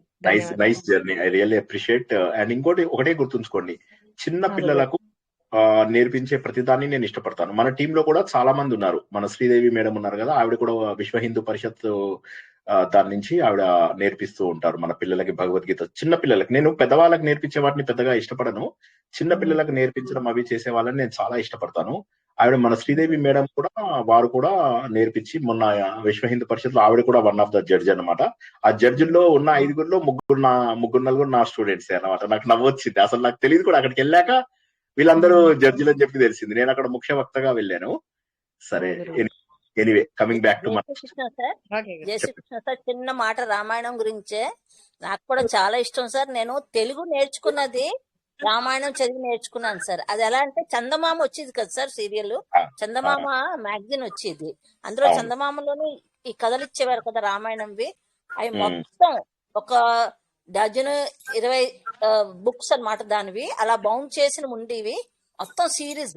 అలా కంటిన్యూస్ గా చదివి నేను తెలుగు నేర్చుకున్నాను సార్. అది సులభమైన తెలుగు ఉండేది కదా, అట్లాగా ఆ రామాయణం నేర్చుకుని చదివి నేర్చుకున్నాను అనమాట నేను Telugu. So 2 things I could achieve. ఒకటి రామాయణం కథ చక్కగా చిన్నతనంలో కదా అది, ఆ తర్వాత తెలుగు నేర్చుకున్నాను అలాగనమాట. సో నాకు కూడా చాలా స్పెషల్ రామాయణం అంటే. సార్ భద్రాచలం ముక్కోటి అజయోత్సవాలు అప్పుడు వెళ్ళారా సార్ మీరు? ఏంటమ్మా? ముక్కోటికి వెళ్ళారా సార్ భద్రాచలం మీరు? అక్కడ దసరా టైం అనుకుంటా, Dasara time, around Dasara time, Vijayadashami time లోపల అక్కడ ప్రోగ్రామ్ జరుగుతుంది. ఇది పారాయణ భద్రాచలంలో ఎవ్రీ ఇయర్. ఉత్సవాలని ముక్కోటి అప్పుడు జరుగుతాయి సార్? తెలియదు, నేనైతే వెళ్ళింది విజయదశమి టైం, అది నాకు బాగా తెలుసు. ఎందుకంటే దశమి రోజు నాడు నేను మళ్ళీ ఇటు వెళ్ళేది ఉండే, ఇంకో చోటుకి వెళ్ళేది ఉండే. అందుకని చెప్పి ఒక రోజు ముందు వచ్చేసాను అన్నమాట.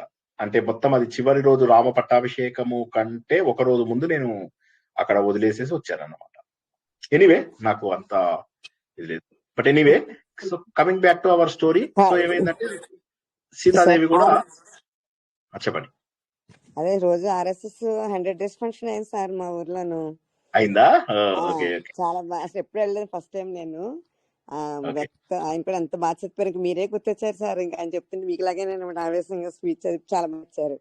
ఎంతసేపు మీ గురించి తెలుసుకున్నాను నేను. ఇవాళ ప్రోగ్రామ్ చూస్తే ఆశ్చర్యపోతారు. ఇవాళ ప్రోగ్రామ్ లో 70 దేశాల నుంచి వచ్చారు జనాలు. 70 దేశాల నుంచి, అన్ని అమెరికా, ఆస్ట్రేలియా, న్యూజిలాండ్, కెన్యా, ఆఫ్రికాలో ఎన్ని దేశాలు, అందరు దేశాల నుంచి ట్రైనింగ్ కోసం 5-6 రోజులుగా ఉన్నారు. వీడియో ఉంటే పెట్టండి సార్ అది. అయితే వాళ్ళందరూ పెట్టండి. వినిపించింది. సో అది అయిన తర్వాత ఏంటంటే అప్పుడు నెక్స్ట్ అది అయింది. అది అయిపోయాక ఇవాళ మోహన్ భగవత్ గారు వస్తున్నారంటే ఏమిటి అసలు చేస్తే రాలంత జనం. మ్యూట్ లో పెట్టుకోండి అందరూ ప్లీజ్. అందరూ ఈ రోజు కూడా అలాగే వచ్చారు సార్, చాలా మంది వచ్చారు. 6,000 మంది ఎంతమంది వచ్చారు సార్ ఈ రోజు కూడా. కరెక్ట్. సో ఇక్కడ మొత్తం 70 దేశాల నుంచి వచ్చారు జనాలు. సో చాలా అద్భుతంగా జరిగింది కన్హా శాంతివనంలో. వేల కార్లు, వందల కొద్ది బస్సులు, పిల్లలు, పెద్దవాళ్ళు, వీళ్ళు అసలు ఎంత అసలు కిటకిటలాడిపోయింది అనమాట. సుమారుగా ఒక 70-80 వేల మంది పై మాటే ఇవాళ వచ్చిన వాళ్ళలో. అసలు కూర్చోడానికి ప్లేస్ సరిపోలేదు, అంత పెద్ద ఇదైనమాట. చాలా గ్రాండ్ గా అయింది ఫంక్షన్ కూడా. సో అయింది. సో మొత్తం మీద 8:30 కల్లా వచ్చేసాను నేను. సో సూపర్ ఫాస్ట్ గా బయలుదేరాను. ఆయన స్పీచ్ నేను షేర్ చేస్తాను. ఆయన చాలా గొప్ప విషయాలు చెప్పారు. అందులో ముఖ్యమైనటువంటిది సేవ. సేవ ఎందుకు చేస్తారు ఒక వ్యక్తి అనేటటువంటి దాని మీద, అంటే చాలా విషయాలు చెప్పారు. అందులో ముఖ్యమైనది సేవ ఎందుకు చేస్తారు అనే దాని గురించి చెప్పారు. అందులో మొదటిది ఏంటంటే, సేవ చేసే వాళ్ళు కొంతమంది హృదయపూర్వకంగా సేవ చేస్తారు, ఏది ఆశించకుండా. కొంతమంది ఏంటంటే వాళ్ళు చేసినప్పుడు నేను ఎందుకు చేయకూడదు అని పట్టుదలతో చేస్తున్న వాళ్ళు కొంతమంది ఉంటారు. కొంతమంది ఏంటంటే ఏం చేయాలో తెలియక టైం పాస్ కాక చేసే వాళ్ళు కొంతమంది రా. కొంతమంది ఏంటంటే ఫోర్స్డ్ అంటే ఏంటంటే, మనకు కృష్ణాది అది ఒకటి ఉంది, జ్ఞాపకం ఉందా? అది జోక్ ఒకటి ఉంది. ఒక వ్యక్తి నీళ్ళలో పడిపోతాడు. పడిపోగానే ఎవరు తీస్తారు ఇప్పుడు ఆ నీళ్ళలో పడిపోయిన పిల్లాన్ని ఎవరు తీస్తారు అని చెప్పి శోభన్ బాబు అంటే, నేను వెళ్ళను అంటాడు. రామారావుని అడుగుతానేమో, బ్రదర్ దూకడం రాదు బ్రదర్ అని చెప్పేసి అంటాడు అన్నమాట. అనగానే ఇంకా నెక్స్ట్ గుమ్మడి గారిని అడుగుతారు. గుమ్మడి గారు అంటారు, బాబోయ్ నేను అసలే పంచలు కట్టుకున్నానండి, నేను దూకలేను సార్ అని చెప్పేసి ఆయన అంటాడు. ఓ వినండి, నా మాట వినండి, నేను చేయలేను. ఇప్పుడు రావు గోపాల్ అని అడిగితే, హలో దూకలేరు అని చెప్పేసి ఆయన. సో ఇలా అయిపోయిన తర్వాత చివరికి ఏమవుతుందంటే, కృష్ణ దూకేస్తాడు, పిల్లాన్ని కాపాడి పైకి వస్తాడు. రాగానే అందరూ కూడా సంతోషపడతారు అనమాట. సంతోషపడి అందరూ ఆయనని బాగా భుజాల మీదకి ఎత్తుకుని, కృష్ణ గారు మీరు భలే బాగా చేశారు, పిల్లాన్ని ఎలా కాపాడారంటే, అది సరే గాని ఎంతకీ నన్ను నీళ్ళలోకి తోసింది ఎవరు అని చెప్పేసి అంటారు అనమాట. సో ఇది కొంతమంది బలవంతంగా. మీకు మిమిక్రీ కూడా చాలా బాగా వస్తారు. యాక్టింగ్ అలాగే ఉంది. సో బలవంతంగా కొన్ని పనులు కొంతమంది దిగిపోతూ ఉంటారు సేవలోకి. అలా కాదు. సేవ అంటే ఏంటి అంటే, పాపములను కడుక్కునేటటువంటి అవకాశం. ఒకటే గుర్తుంచుకోండి, RSS, VHP, కొంతమంది బీజేపీలో ఉన్న వాళ్ళు, వీళ్ళందరూ మహానుభావులు. 70-80 అసోసియేషన్స్ కలిస్తే RSS. అలాంటి దాంట్లో అసలు ఎంత అద్భుతమైన సేవలు. అక్కడ ఎగ్జిబిషన్ ఉంది, అదైతే షాకింగ్లీ అద్భుతం అన్నమాట. ఎంత బాగుందో చెప్పలేను. ప్రతి ఒక RSS గురించి తెలుసుకోవాలంటే ఒక జీవితం సరిపోదు, ఒక 10-15 జీవితాలు ఉంటే గానీ సరిపోదు. అంత పెద్ద చరిత్ర RSS. ఎన్నున్నాయో అందులోపల. ఇటు స్త్రీలకు సపోర్ట్ చేసేవి, ఇటు కంప్యూటర్ స్కిల్స్ నేర్పించేవి, ఇటు అనాథ పిల్లల్ని చూసేవి, ఇటు దేశంలో విపత్తులని చేసేది, ఇటు హాస్పిటల్స్. అసలు 1-2 ప్రపంచంలోనే అతిపెద్ద సోషల్ వర్క్ ఆర్గనైజేషన్ ఇది ఒకటే. మనం ఏదో రెడ్ క్రాస్ అనుకుంటాం కదా, రెడ్ క్రాస్ కంటే కూడా పెద్దది ఇది. సో ఎనీవే, సో ఆ విధంగా చాలా అద్భుతమైనటువంటిది. సో అది మిమిక్రీ నాకు బాగా ఇష్టం ఉండేది. అది ఇంకో జోక్ ఎప్పుడు చెప్తుండేవాడిని అందరికి స్టేజ్ మీద. ఇదేంటంటే, ఈయన అర్జునుడు రామారావుగా వేసి తను కృష్ణుడితో చెప్తూ ఉంటాడు అన్నమాట. సుభద్ర చెల్లెలు నీకు నాకు భార్య. ఎలా అంటాడు? సుభద్ర చెల్లెలు నీకు నాకు భార్య. ఎవరు? అర్జునుడు లాగా ఎన్టీ రామారావు వేసినప్పుడు. ఇదే రోల్ ఏం చేశారట అంటే కృష్ణకి ఇచ్చారట. కృష్ణకి ఇవ్వగానే కృష్ణ ఏమన్నట్ట అంటే, సుభద్ర చెల్లెలు నీకు నాకు భార్య అని చెప్పేసి అనేసట. సో ఈ జోక్ చాలా బాగా పేలుతుండేది. సుభద్రకు ఒక చెల్లెల్ని పెట్టి సో ఆ విధంగా అనేవాడు అని చెప్పేసి ఇది కూడా అప్పట్లోపల బాగా ఉండేదన్నమాట. సో ఎనీవే, సో ఆ విధంగా ఇక్కడ రామరాజ్యము అద్భుతంగా వెళ్తున్న సమయం లోపల ఇక రాముడు సంతోషంగా ఉన్నాడు. రాముడు ఎప్పుడైనా తన భార్య బదులుగా అక్కడ విగ్రహాన్ని పెట్టుకోవడము, ఆ విగ్రహాన్ని పెట్టుకొని తను యజ్ఞయాగాలు చేస్తూ ఉంటే ఇవన్నీ కూడా ఆవిడ కూడా వింటుంది. సీతాదేవి ఆవిడ చాలా సంతోషపడుతుంది. ఆవిడ కూడా ఏంటంటే ఓకే, రాముడు ఇంకొక వివాహం చేసుకోలేదు, ఇంకొక ఇది లేదని ఆవిడ కూడా చాలా సంతోషపడతారు. సంతోషపడ్డ తర్వాత ఎలా అయినా సరే రాముడి యొక్క సంతానంని వంశంని కాపాడాలి కాబట్టి తన దేహాన్ని మాత్రం నిలుపుకుంటుంది ఆవిడ. సరే, రాముడు కూడా ఇక్కడ దుఃఖం అంటే దుఃఖము మామూలు దుఃఖం కాదు, చాలా ఘోరాతి ఘోరమైనటువంటి దుఃఖం అన్నమాట. అంటే ఇక తట్టుకోలేనటువంటి దుఃఖము, విపరీతంగా బాధపడుతూ ఉంటాడు. ఎందుకు, అప్పటి వరకు రాజ్యం లోపల ఎంత గొప్పగా ఉంది, దొంగలు పడే వాళ్ళు లేరు, అకాల మరణం అనేటటువంటి లేదు, ప్రకృతి ఎప్పుడు సహకరించేది, ప్రజలకు అనుగుణంగా పరిపాలించడము, తరిగాక ఆయన చేసినటువంటి త్యాగము మామూలు త్యాగమా, అంత గొప్ప త్యాగము. ఇలా చేసినప్పుడు ఆయన కూడా ఈ లోకంలో వచ్చినటువంటి అపవాదు వల్ల కఠిన నిర్ణయం తీసుకోవాల్సి వచ్చింది. అందువల్ల సీతను పరిత్యాగం చేశాడు. కానీ ఎలా ఉంది అంటే ఈయన 2 కోణాల లోపల చూపిస్తాడు రాముణ్ణి. ఒకవైపు చూస్తే ఒక కఠినమైనటువంటి ఆదర్శవంతమైనటువంటి రాజు, మరొక వైపు చూసినట్టయితే ఒక దుఃఖిస్తున్న భర్త, నిరంతరము దుఃఖిస్తున్నటువంటి భర్త. ఈ 2 యాంగిల్స్ ని కాళిదాసు చాలా అద్భుతంగా చూపించాడు. వాల్మీకి రామాయణంలో ఇంత బాధగా అనిపించదు ఉత్తర రామాయణము, బట్ కాళిదాసు రామాయణంలో మాత్రం ఆయన బాధని చాలా బాగా చూపించాడు. ఇదే మళ్ళీ భవభూతి గారు ఉత్తర రామాయణం అని చెప్పి రాశారనమాట. ఆ ఉత్తర రామాయణంలో కూడా రాముడి వేదనను మరింత హృదయంగా, అంటే హృదయానికి అంటుకునేలాగా రాశారనమాట.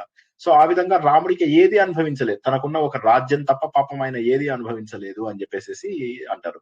సరే, ఇలా జరుగుతున్న సమయంలో ఒకసారి లవణాసురుడు అని చెప్పేసి ఒక రాక్షసుడు వస్తాడు. ఆ రాక్షసుడు మునులందరివి యజ్ఞయాగాలు అవి ఇవి అన్ని కూడా పాడు చేస్తూ ఉంటాడు అన్నమాట. పాడు చేస్తూ ఉంటే వాటన్నిటికీ మరి వాళ్ళు తట్టుకోలేక రాముడి దగ్గరికి వస్తారు.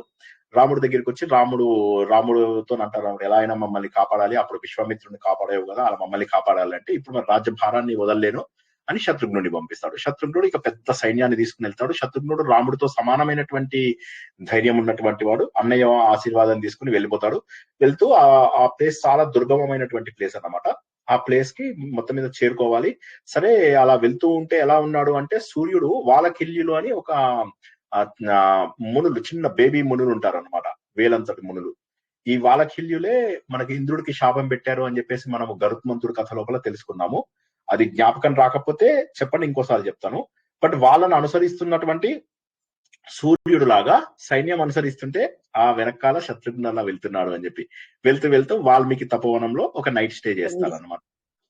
ఆ నైట్ స్టే చేస్తూ వాలకిల్యులు, ఆ వాలకిల్యులు మునులు ఎవరైతే ఉంటారో వాళ్ళు చాలా శక్తివంతమైనటువంటి మునులు అన్నమాట. సో వాళ్ళు ఏమైతుందంటే ఒకసారి ఒక పెద్ద యాగం చేయాలని ఇంద్రుడు ఏం చేస్తాడంటే అందరినీ అడుగుతాడు అనమాట, మీరందరూ సహాయం చేయండి అని అడిగితే అందరూ సహాయం చేస్తూ ఉంటారు. చేస్తుంటే ఆ సమయం లోపల ఏమవుతుందంటే ఇంద్రుడేమో పెద్ద పెద్ద వస్తువులన్నీ యజ్ఞానికి కావాల్సినవి ఇలా ఒక్క చేత్తో తీసుకెళ్లిపోతుంటే వాలకిల్యులు ఒక చిన్న ఏమంటారు దాన్ని, ఒక చిన్న కొమ్మ కూడా కాదు, కొమ్మలో ఉన్న ఒక చిన్న కాడని తీసుకెళ్ళడానికి వీళ్ళు అతి కష్టం మీద నడుచుకుంటూ దాన్ని తీసుకొస్తూ ఉంటే నవ్వుతాడు. దాంతో వాళ్ళకు కోపం వస్తుంది. కోపం వచ్చి వాళ్ళు ఏమంటారంటే నీకంటే కూడా బలవంతుడు పుడతాడులే అని చెప్పేసి శపిస్తారన్నమాట దాన్ని. ఆ శాపం యొక్క అనుగుణంగానే ఈయన గరుత్మంతుడు పుట్టడం జరుగుతుంది. గరుత్మంతుడు ఇంద్రుడిని కూడా ఓడించడం జరుగుతుంది. చివరికి అప్పుడు ఏంటంటే ఇద్దరు ప్యారలల్ ఫోర్సెస్ ఉండకూడదు అని చెప్పేసి విష్ణుమూర్తి ఏం చేస్తాడంటే గరుత్మంతుడిని తను తీసుకుంటాడు. గరుత్మంతుడు అన్నగారైనటువంటి అరుణుడు లేదా అనూరుడునేమో అటు సూర్యుడికి పంపిస్తాడు. అప్పుడు వాలకిల్యులు ఏం చేస్తారంటే ఆ వెలుతురు మీరే చూపించండి, ఇక మీ కోపాన్ని తగ్గించుకోండి అని చెప్పేసి అంటే ఇప్పుడు వాలకిల్యులు దారి చూపిస్తుంటే సూర్యుడు తిరగడనే కథ. ఇది నేను ఇంతకుముందు చెప్పిన కథనే, కావాలనే క్లుప్తంగా చెప్పాను. సరే, ఏది ఏమైతేనేంటి వాల్మీకి ఆశ్రమానికి చేరుకుని అక్కడ సీతాదేవిని కలుస్తాడు. కలిసిన తర్వాత అక్కడ ఇక సీతాదేవి అదే రాత్రి తను లవకుశులకు జన్మనిస్తుంది. సో ఈ శత్రుఘ్నుడు ఎంత ఆనందపడిపోతాడో, అన్నయ్యకు సంతానం వచ్చింది అని చెప్పేసి చాలా పడిపోయి ఇక తను లవణాసురుని వెతుక్కుంటూ తను అక్కడ వెళ్తాడు అనమాట. ఆయన దగ్గర ఇది తీసుకుని వారందరి దగ్గర వీడుకోలు తీసుకుని ఆయన అక్కడి నుంచి వెళ్తాడు అనమాట. సరే, ఆ లవణాసురుడు కింద ఉన్నటువంటి రాక్షసులు వీళ్ళు కొంతమంది ఈయనతో పోటీకి వస్తారు. ఆ పోటీకి వచ్చినటువంటి వాళ్ళందరూ కూడా ఈయన ఎవడో నాకు కప్పని తీసుకురావడానికి వచ్చాడా అని అనుకుంటాడు, కానీ ఈయన తనను చంపడానికి వచ్చాడు అనుకోడు అనమాట. దాంతో మొత్తం మీద ఏంటి చాలా ఘోరమైనటువంటి ఇది జరుగుతుంది. ఆయన వృక్షాలు విసిరేస్తాడు, ఆయుధాలు విసిరేస్తాడు, పెద్ద పెద్ద రాళ్ళు విసిరేస్తాడు. ఇవన్నీ కూడా వదిలేసి ఈయన ఇంద్రుడి యొక్క అస్త్రం ఉంటుంది అనమాట, ఐంద్రాస్త్రం అంటారు. అది ప్రయోగించేసి లవణాసురుడిని చంపేస్తాడు అనమాట. ఎలా అయిపోతాడంటే ఇంకా అసలు వాడు ఒక్క క్షణం లోపల వాడు బూడిదలాగా అయిపోతాడు అనమాట. మొత్తం వాడు ఇలా పడిపోయినప్పుడు భూమి అంతా కూడా పెద్దగా కంపించిపోయింది అని చెప్పేసి, వాడు పడిపోగానే ఇక గద్దలన్నీ వచ్చేసేసి వాడిని ముక్కలు ముక్కలుగా తినేసాయి అని చెప్పేసి అంటారు. ఆనందంతో దేవతలు ఉన్నారా అన్నట్టుగా పెద్ద వర్షం కూడా కురిసింది అని చెప్పేసి చెప్తాడు అనమాట. వచ్చేసేసి అందరూ చాలా సంతోషపడతారు ఆయనని. సంతోషపడి అప్పుడు వస్తూ దారి లోపల మధురా నగరాన్ని నిర్మిస్తాడు అనమాట ఇతను. ఎవరు? శత్రుఘ్నుడు. ఇదొక్కటి కొద్దిగా జాగ్రత్తగా ఉంచుకోండి. ఈయన నిర్మించినటువంటి నగరం పేరు ఎప్పుడు ఇది యమునా నది దాటు వస్తూ ఉంటే మన మధురా నగర్ అని చెప్పేసి వస్తుంది. ఏదైతే శ్రీకృష్ణుడు ఉన్నటువంటి మధురా నగర్ ఏదైతే ఉందో అదన్నమాట. అక్కడ అది చాలా అద్భుతంగా అక్కడ జనాలందరూ కూడా చాలా సంతోషంగా ఉంటారు. సో శత్రుఘ్నుడు చాలా సంతోషంగా అక్కడ ఆ నగరాన్ని నిర్మించేసి బయలుదేరతాడు. సో ఈ విధంగా ఏమవుతుందంటే ఇంకా ఈయన వాల్మీకి ఏం చేస్తాడంటే వారి పిల్లలు ఎవరైతే ఉంటారో లవకుశులు వాళ్ళకి చక్కటి జాతకర్మలు చేయించడము, వాళ్ళని పెంచడము, వాళ్ళకి మంచిగా రామాయణం నేర్పించడము, తల్లి దగ్గర రాముడి గాథలు పాడుతూ ఉంటే తల్లి కూడా చాలా సంతోషిస్తూ ఉంటుంది అనమాట. సరే ఇంతలోకి ఇక వీళ్ళందరికీ కూడా పిల్లలు పుడతాడు. భరతుడికి, లక్ష్మణుడికి, శత్రుఘ్నుడికి వీళ్ళందరికీ కూడా వాళ్ళ ధర్మపత్నులతో పిల్లలు పుడతారు. శత్రుఘ్నుడికి శత్రుఘాతి, సుబాహుడు అనేటటువంటి 2 పిల్లలు పుడతారు. వీళ్ళ పేర్లు మీకు జ్ఞాపకం లేకపోయినా పర్వాలేదు, ప్రవచనం విని మళ్ళొకసారి నోట్ చేసుకున్నా కూడా సరే. వాళ్ళిద్దరిని మధురా నగరము, విదిశా నగరం అని 2 ఉంటాయి. ఆ 2 నగరాలకు కూడా రాజుదని చేసేసిన తర్వాత ఇంకా మళ్ళీ వస్తూ ఇది లవకుశుల విషయం ఏదైతే ఉంటుందో ఆ లవకుశుల విషయం రాముడికి చెప్పాడు. మిగతావన్నీ చెప్తాడు. రాముడికి జరిగిన విశేషాలు అన్ని కూడా చెప్తాడు. సో చాలా సంతోషంగా ఉంటాడు అనమాట. సరే ఇంకో రోజు ఏమవుతుందంటే రాముడికి ఒక విప్రుడు వస్తాడు. వచ్చేసి తన కుమారుడు చనిపోయాడు అని చెప్పి చెప్తాడు. ఇది షాక్ అయిపోతాడు. ఇదేంటి, నా రాజ్యంలో ఇలా అకాల మరణాలు జరగకూడదు కదా, ఏమైంది అని. అంటే లేదు ఇలాంటి అకాలమైనటువంటి మరణం ఎప్పుడు జరగదు. కాకపోతే ఏమవుతుందంటే ఒక శూద్రుడు తను ఈ బొందితో స్వర్గానికి వెళ్ళాలనుకుంటున్నాడు అని. ఎందుకు అంటే బొందితో స్వర్గానికి వెళ్ళడం అనేటటువంటిది నిషిద్ధం కదా, అధర్మం కదా, నీ రాజ్యంలో ఇటువంటి అధర్మం జరుగుతుంది అని. అప్పుడు రాముడు అక్కడికి వెళ్తాడు. వెళ్ళేసరికి అతను తల్లకిందులుగా తపస్సు చేస్తూ ఒక అతను ఇలా తపస్సు చేస్తూ కనిపిస్తాడు. ఎందుకయ్యా అంటే నేను ఈ శరీరంతో అది వెళ్ళకూడదయ్యా అలాగా అని. కాదు, నేను వెళ్ళి తీరవలసిందే అంటాడు. అలా నువ్వు తపస్సు చేస్తే వెళ్ళవు అంటే మరి ఎలా వెళ్తాను అంటే అతని తలని నరికేస్తాడనమాట. అప్పుడు అతనికి ఆ రకంగా స్వర్గగతిని రాముడు అందించాడు అని చెప్పేసి కాళిదాసు చెప్పడం జరిగింది. అయితే ఈ కథని చాలా మంది ద్వేషించడానికి కారణమైంది రామాయణాన్ని. శంభూక వధ ఎందుకు చేశాడు రాముడు? తల్లకిందులుగా ఒక వ్యక్తిని తపస్సు చేస్తున్న వ్యక్తిని అంటే అతనికి అర్హత లేదని కాదు, అక్కడికి అతను ఉన్నది అధర్మమైనటువంటి కోరిక. బొందితో స్వర్గానికి వెళ్ళడం అనేటటువంటిది ఎవరికి కూడా కుదరదు. అంటే శరీరంతో స్వర్గానికి వెళ్ళడం అనేటటువంటిది ఎవరికి కూడా సంభవమైనటువంటి విషయం కాదు. అలా చేయడం తప్పని చెప్పేసి రాముడు అలా చేశాడు అని చెప్పేసి అంటాడు. సరే ఏది ఏమైనప్పటికీ కూడా సరే ఇక బాధ తప్పదు. ఆ బాధని అంటే ఇది మనం హిందువులం అందరం ఇక బాధపడాల్సినటువంటి అవసరమే. అన్ఫార్చునేట్లీ ఏంటంటే ఇది ఇక ఇది మనం ఏమీ చేయలేము అంతే. ఇది కథ అలా ఉంది ఉత్తర రామాయణంలో. ఇది జరిగిందా లేదా అనేది కూడా మనం చెప్పలేము అన్నమాట. సరే వస్తూ మధ్య లోపల అగస్త్యుడికి ఒకసారి మళ్ళీ కనిపిస్తాడు. అగస్త్యుడికి కూడా దండం పెట్టుకుని రాముడు మళ్ళీ రిటర్న్ వచ్చేస్తాడు. ఇక్కడి నుంచి ఇంకా చాలా మంది అప్పుడప్పుడు రాముడిని కలవడము, అందరూ రాముడికి నగలు సమర్పించడము ఇవన్నీ కూడా వస్తారు. సరే ఇదే సమయం లోపల వాళ్ళు పాటలు పాడుతూ వస్తారు. వాళ్ళని చూసి రాముడు గుర్తిస్తాడు. అంతా అచ్చం నాలాగే ఉన్నారు కదా అని చెప్పేసి వాళ్ళని అడుగుతారు అనమాట. ఎవరు మీకు ఈ పాటలు ఎవరు నేర్పించారు అంటే వాల్మీకి మహర్షి అని చెప్పి. అప్పుడు రాముడు వాల్మీకి మహర్షి దగ్గరికి వెళ్ళి వాళ్ళు తన పిల్లలు అని చెప్పేసి తెలుసుకుని సో సీతాదేవిని ఇంకా నేను గ్రహిస్తాను అనగానే అప్పుడు వాల్మీకి సీతాదేవిని రమ్మంటాడు. అప్పుడు సీతాదేవి మాత్రం ఇక తను భూమాత లోపల కలిసిపోతాను, పిల్లల్ని మాత్రం నువ్వు ఉంచేసుకో అని చెప్పేసి పిల్లలకు రాముడికి అప్పచెప్పేసి వెళ్ళిపోతుంది అనమాట. రాముడు మాత్రం ఇంకా తన పిల్లల్ని ఇద్దరిని కూడా చక్కగా ప్రేమతో పెంచుకుంటూ ఉంటాడనమాట. ఉంచేసిగా తనకు పెద్దగా ఇష్టం ఉండదు. సింధు రాజ్యం అని ఒక రాజ్యాన్ని కూడా సంపాదిస్తారు. ఆ సంపాదించినటువంటి రాజ్యాన్ని ఏమో భరతుడికి అప్పచెప్పేస్తాడనమాట. సో ఇక్కడ శత్రుఘ్నుడేమో ఇందాక మనం చెప్పుకున్నది ఆ రాజ్యము తీసేసుకుంటాడు. ఈ విధంగా అయిపోయిన తర్వాత ఇక ఈ భరతుడు ఏం చేస్తాడంటే భరతుడికి 2 పిల్లలు పుడతారు. ఆ తక్షుడు, పుష్కలుడు అని చెప్పేసి. ఆ తక్షుడు అనేటటువంటి వాడి పేరు మీదే తక్షశిల అనేటటువంటి పేరు. ఈ పుష్కలుడు అనే వాడి పేరు మీదే పుష్కలావతి అనేటటువంటి పట్టణాలను కూడా వాళ్ళు కట్టుకుంటారు అనమాట. ఇక్కడి నుంచి వచ్చిన తర్వాత లక్ష్మణుడికి అంగదుడు, చంద్రకేతువు అని 2 పిల్లలు ఉంటారు. ఓకే, ఇది మీరు మళ్ళీ తర్వాత ప్రవచనం చూస్తూ రాసుకోండి. అంగదుడు, చంద్రకేతుడు. ఇక వీళ్ళిద్దరిని కూడా కారాపథం అనే ఒక భరతుడిది ఒకసారి చెప్పరా సార్? వాళ్ళ రెండో అబ్బాయి పేరు ఏదో చెప్పారు మీరు? తక్షశిల, పుష్కలావతి. తక్షుడు, పుష్కరుడు. ఓకే. ఇంకా కూడా ఎవరికైనా కావాలంటే చెప్తా. అంగదుడు చంద్రకేతు ఏమో వీళ్ళు లక్ష్మణుడి పిల్లలు. అంగదుడు చంద్రకేతు. ఇంకెవరు మిగిలారు మనకు? శత్రుఘ్నుడా? శత్రుఘ్నుడు. శత్రుఘ్నుడి పిల్లల పేర్లు ఏంటి? శత్రు అనే పేరు మీదే వస్తుంది. శత్రుఘాతి సుబాహుడు. శత్రుఘాతి సుబాహుడు వాళ్ళిద్దరు కూడా మధురా నగరము విదిశా నగరాలకు రాజులుగా అవుతారన్నమాట. ఓకేనా? క్లియర్? సో ఈ విధంగా వాళ్ళందరినీ రాజులుగా చేస్తారు. ఇప్పుడు తనకున్నది ఇక తన పిల్లలు. మరి తన పిల్లల సంగతి ఏంటి అనేది ఇప్పుడు తెలుసుకుందాం. సో లక్ష్మణుడు కూడా అంగదుడు తర్వాత చంద్రకేతు అని ఇద్దరు పిల్లలు ఉంటారు. ఆ వాళ్ళిద్దరిని కూడా కారాపథం అని చెప్పేసి దానికి మన రాజులుగా చేసేసి వదిలేస్తాడు. సో ఇదే గాంధారం అంటారు అనుకుంటాను. నాకు ఒకసారి చూడాలి, నేను చూడాలి. కారాపథం ఎప్పుడు అంతగా వినలేదు. నాకు ఒకసారి జ్ఞాపకం వచ్చాక నేను చెప్తాను తప్పకుండా. ఈ విధంగా చేసిన తర్వాత ఓ రోజు యమధర్మరాజు వస్తాడు రాముడితోటి మాట్లాడడానికి. ఒక ముని రూపంలో వస్తాడు. వచ్చి నేను నీతోని ఎలోన్ గా మాట్లాడాలి, సీక్రెట్ కొన్ని ఉంది, అయితే ఈ టైం లోపల ఎవరు కూడా ఈ ప్లేస్ కి రాకూడదు అని చెప్పేసి చెప్తారన్నమాట రాముడికి. అనగానే ఒకవేళ కనుక అలా ఎవరన్నా వస్తే వారిని నువ్వు ఇక పరిత్యజించేయాల్సిందే అనగానే రాముడు సరే దాందేముంది అంటాడు. సరే అప్పుడు వెంటనే ఆ ముని రూపం తీసేసేసి యమధర్మరాజు అక్కడ ప్రత్యక్షమవుతాడు. ప్రత్యక్షమైన తర్వాత నిజ రూపం వచ్చేసి రామ బ్రహ్మ ఇంకా ఆనతి ఇచ్చాడు. సో నువ్వు ఏదైతే అవతారం కోసం విష్ణుమూర్తి అవతారంగా నువ్వు ఇక్కడ జన్మించావో ఇక నీ అవతారం చాలించాల్సినటువంటి సమయం అయింది. ఇక నువ్వు ఎప్పట్లాగా వెనక్కి వచ్చేసేసి వైకుంఠాన్ని నువ్వు తీసుకోవాల్సినటువంటి అవసరం ఉంది. రాముడు తర్వాత కృష్ణుడు మాత్రమే వీళ్ళు పూర్ణావతారాలు అని మనం తెలుసుకున్నాం కదా. కాబట్టి అన్ని అంశాలతోనే వచ్చేసాడు. కాబట్టి విష్ణుమూర్తి ప్లేస్ ఖాళీగా ఉంది. సో నువ్వు విష్ణుమూర్తి ప్లేస్ లోకి మళ్ళీ వెళ్ళిపోవాలి అని చెప్పేసి చెప్తాడు. ఇది మనందరికీ తెలిసిన కథనే. రాముడు కృష్ణుడిని పూర్ణ అవతారాలు అంటారు, మిగతావన్నీ కూడా అంశ అవతారాలు అంటారు. సో అప్పుడు అలా రాముడు కనగానే ఇంతలోకి ఏమవుతుందంటే ఇదే సమయం లోపల లక్ష్మణుడు బయట కాపలా కాస్తూ ఉంటాడు. కాపలా కాస్తూ ఉంటే ఏమవుతుందంటే దూర్వాసుడు వస్తాడు. దూర్వాసుడు రాగానే ఈయన లక్ష్మణుడు భయపడిపోతాడు. ఎలా దూర్వాసుడు శాపం పెడతాడని లోపలికి వస్తాడు. లోపలికి రాగానే అది సీక్రెట్ మీటింగ్ అయ్యేసరికి రాముడు లక్ష్మణుడిని వదిలేయాల్సి వస్తుంది. సో ఆ విధంగా ఏమవుతుందంటే అప్పుడు చెప్తాడు, ఇంకా నా అన్నయ్య నేను వెళ్ళిపోతాను, సో నేను నీకంటే ముందు వెళ్ళాలి ఎలాగో అని చెప్పేసి వెళ్ళిపోయి తన దీన్ని వదిలేస్తాడు అన్నమాట. ఏది తన శరీరాన్ని వదిలేస్తాడు లక్ష్మణుడు. తను ఆదిశేషు అవతారంలోకి వెళ్ళిపోతాడు లక్ష్మణుడు.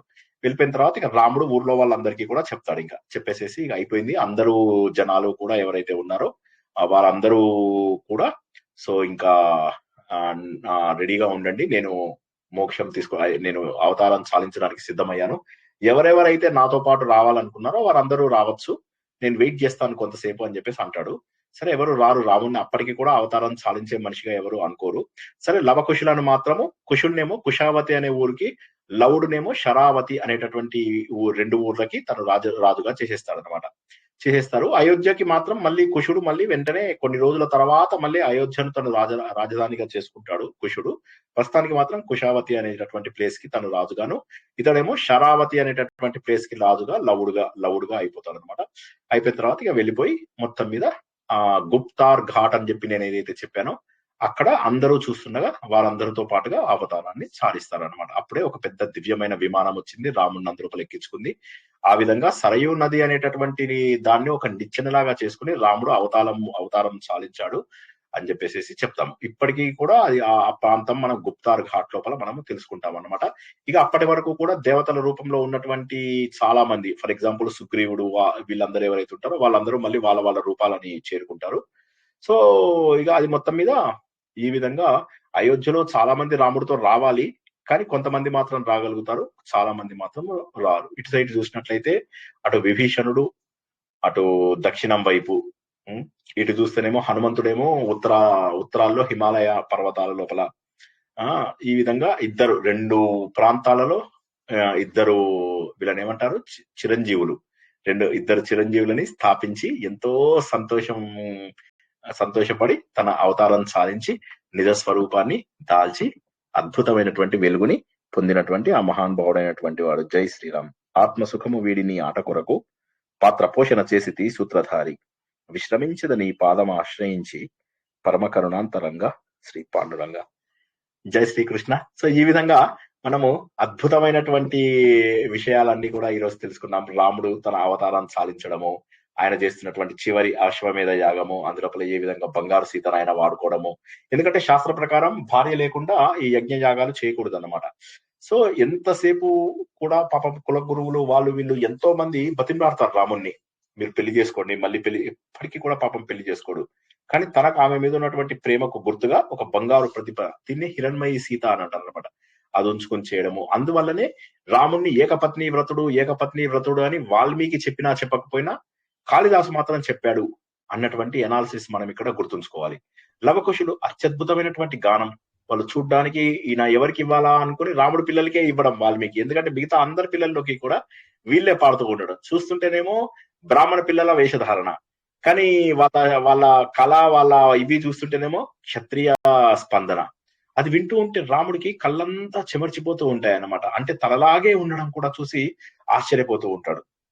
అదే విధంగా సీతమ్మ భూప్రవేశం కూడా, ఆవిడ ఏమైంది, సీతమ్మ ఇంకా అయిపోయింది, ఇంకా తన అవతారానికి ఏదైతే కారణం ఉందో ఆ కారణాన్ని తను ఇచ్చేసింది. అందువల్ల భూదేవిని ప్రార్థిస్తుంది అనమాట. ఎక్కడి నుంచి అయితే తను వచ్చిందో భూమిలోంచి మళ్ళీ ఆ భూమి లోపల కలిసిపోతుంది. ఇక రాముడు ఎంతో వారిస్తాడు సీతాదేవిని, ఇంకో కొన్ని రోజులు రాజ్యం చేద్దాము అని చెప్పి. కాకపోతే ఏంటంటే ఈ ఘట్టం కొద్దిగా భారమైనటువంటి ఘట్టము, అందుకోసం నేను కావాలనే చెప్పలేదు. ఇది మనము ఎక్కడ చూడొచ్చు అంటే మన సీతామఢి అని చెప్పేసి ఒక ప్లేస్ ఉంది. ఎక్కడంటే మీరు అలహాబాద్ నుంచి కాశీకి వెళ్ళేది, అంటే ప్రయాగ ఏదైతే ఉందో ప్రయాగ నుంచి మీరు ప్రయాగరాజు నుంచి కాశీకి వెళ్లే దారి లోపల మధ్యలో వస్తే ఒక 10 కిలోమీటర్లు లోపలికి వెళ్తే మీకు అక్కడ అద్భుతమైనటువంటి సీతామఢి ఆలయం ఉంది. అది వీలైన వాళ్ళు తప్పక చూడండి. ఆ తర్వాత చూసారా, వండర్ఫుల్. ఆ ఆలయంలో ఇంకోటి ఏంటంటే ఒక చిన్న నమ్మకం ఉంది. మేము కూడా చూసాం సార్. వండర్ఫుల్. ఆ ఆలయం దగ్గర ఒక చిన్న నమ్మకము, ఇది నేను ఎవరికి మూఢనమ్మకాలు చెప్పడం నాకు ఇష్టం లేదు.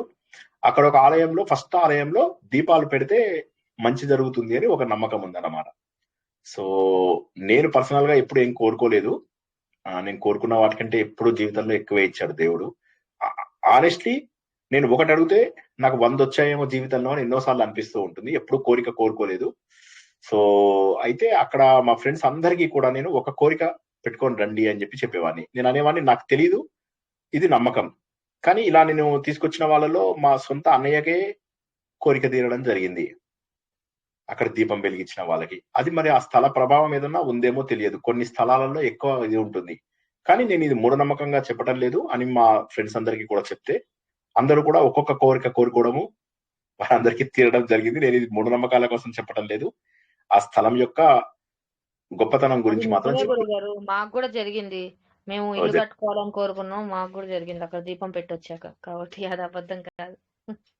కానీ మా ఫ్రెండ్ ఒకడు ఉన్నాడు, ఆయన మాత్రము అందరికీ కోరికలు తీరాయి, ఆయన ఒక్కడు మాత్రము పాపం కోరిక తీరలేదు.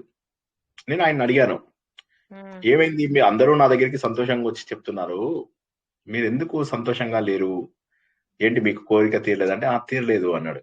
అంటే ఏం కోరిక కోరుకున్నారు అని అంటే, ఏం లేదు, నా భార్య కొద్దిగా నాతో ప్రేమగా ఉండాలని కోరుకున్నాను అని. పిచ్చోడా, దాని గురించి నువ్వు ఎన్ని దీపాలు పెట్టా జరగదు, అది నువ్వు ఒక్కరివే తప్పు కోరిక కోరుకున్నావు. నిజంగా సార్ ఇది నిజంగా ఇక్కడ కాదుగా, వేరే చోట ఎక్కడో చెప్పారు. అన్ని చోట్ల అదే చెప్తాను నేను, జోక్ కదా, నాకు నచ్చింది కాబట్టి అన్ని చోట్ల అదే జోక్. నేను దీపం వెలిగించలేదు కానీ ఏ కోరిక కోరుకోలేదు సార్, అసలు గుర్తురాలే. ఈసారి వెళ్ళినప్పుడు కోరిక కోరుకోలేదు, నాకు తెలియదు కానీ భక్తి వైరాగ్యం రావాలని కోరుకోవచ్చు. ఒకసారి భరతుడి పిల్లలు, లక్ష్మణ పిల్లలు, శత్రుఘ్న పిల్లలు ఇంకొకసారి చెప్పరా గురుగారు? చెప్తాను, తప్పకుండా చెప్తాను. సో ఆ విధంగా ఈ సీతామఢి అనేటటువంటి ప్లేస్. ఇక రామరాజ్యం ముగింపు తెలుసుకున్నాం ఈ రోజు. ఏముంది రామరాజ్యం లోపల ముగింపు, రాముడు అత్యద్భుతంగా రాజ్యాన్ని పరిపాలించాడు. కాకపోతే ఒకసారి సీతమ్మ వెళ్ళిపోయినప్పటికే రాముడు లోపల వైరాగ్యం. ఈ రాజ్యం కూడా ఒక భారమే రాముడికి, మనము ఎనాలిసిస్ చేసుకుంటే రాజ్యం కూడా ఒక భారమే. కాబట్టి ఆయన వైరాగ్యం ఎన్ని రోజుల పాటు, దానికి తోడు ఇక తనకు ఏమీ తెలియదు. కొన్ని నిజంగా రాజ్యం పరిపాలిస్తున్నా కూడా ఒక స్టేజ్ తర్వాత తన తమ్ముళ్ళకి, వాళ్ళ పిల్లలకి, వీళ్ళ పిల్లలకి అందరికీ రాజ్యాన్ని మెల్లమెల్లగా చూస్తే 8 డిస్ట్రిబ్యూషన్స్ చేసేసారు ఆల్రెడీ.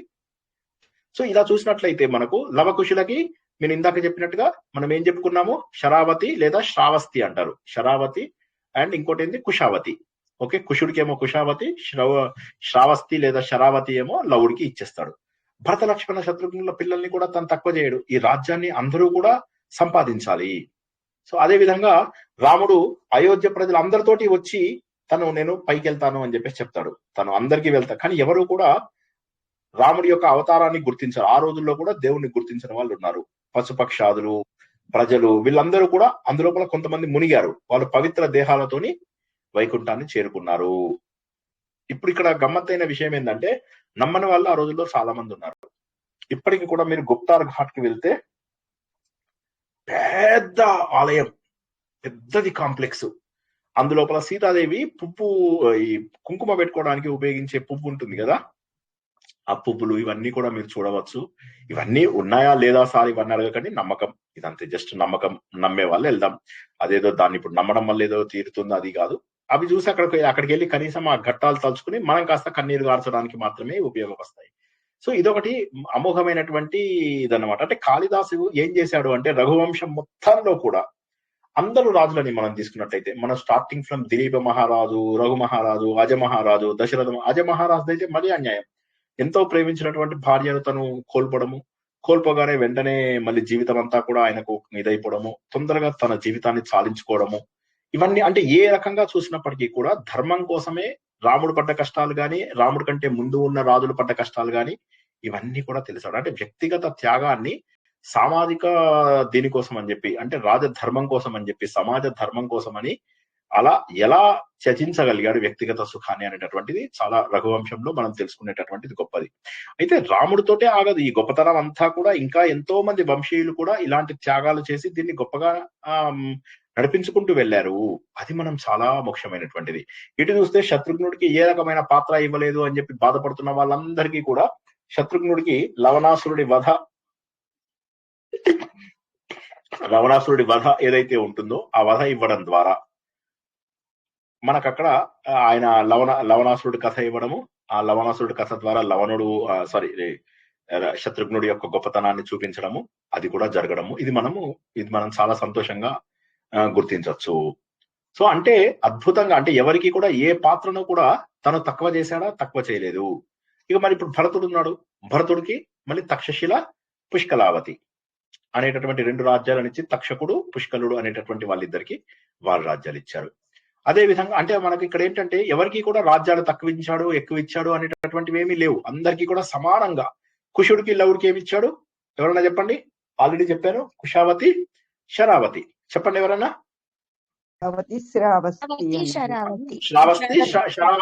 శరావతి ఏమో లవడుకి, కుషుడికి ఏమో కుషావతి. భరతుడికి తక్షుడు, పుష్కలుడు. తక్షశిల, పుష్కరావతి. చెప్పండి. తక్షశిల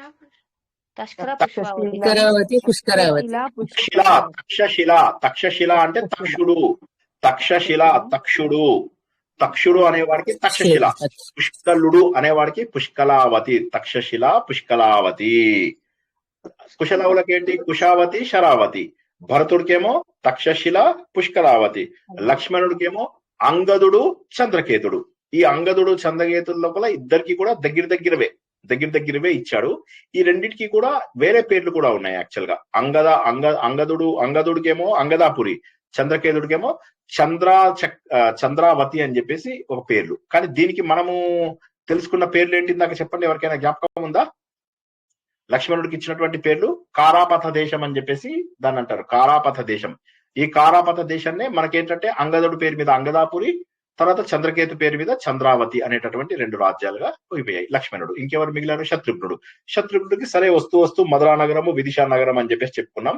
సుబాహుడు అనేవాడు మధురా నగరాన్ని పరిపాలిస్తాడు. ఇంకొకరు ఎవరు? సుబాహుడు శత్రుఘాతి అనేటటువంటి వాడు ఎవరైతే ఉంటాడో అతడు విదిశా నగరాన్ని పరిపాలిస్తాడు. ఇంకేమన్నా ఉన్నాయా? 8 మందిని కవర్ చేసామా? కవర్ అయ్యే గురుగారు, కవర్ అయ్యే. ఏదైనా కావాలంటే ఇంకోసారి అడగండి.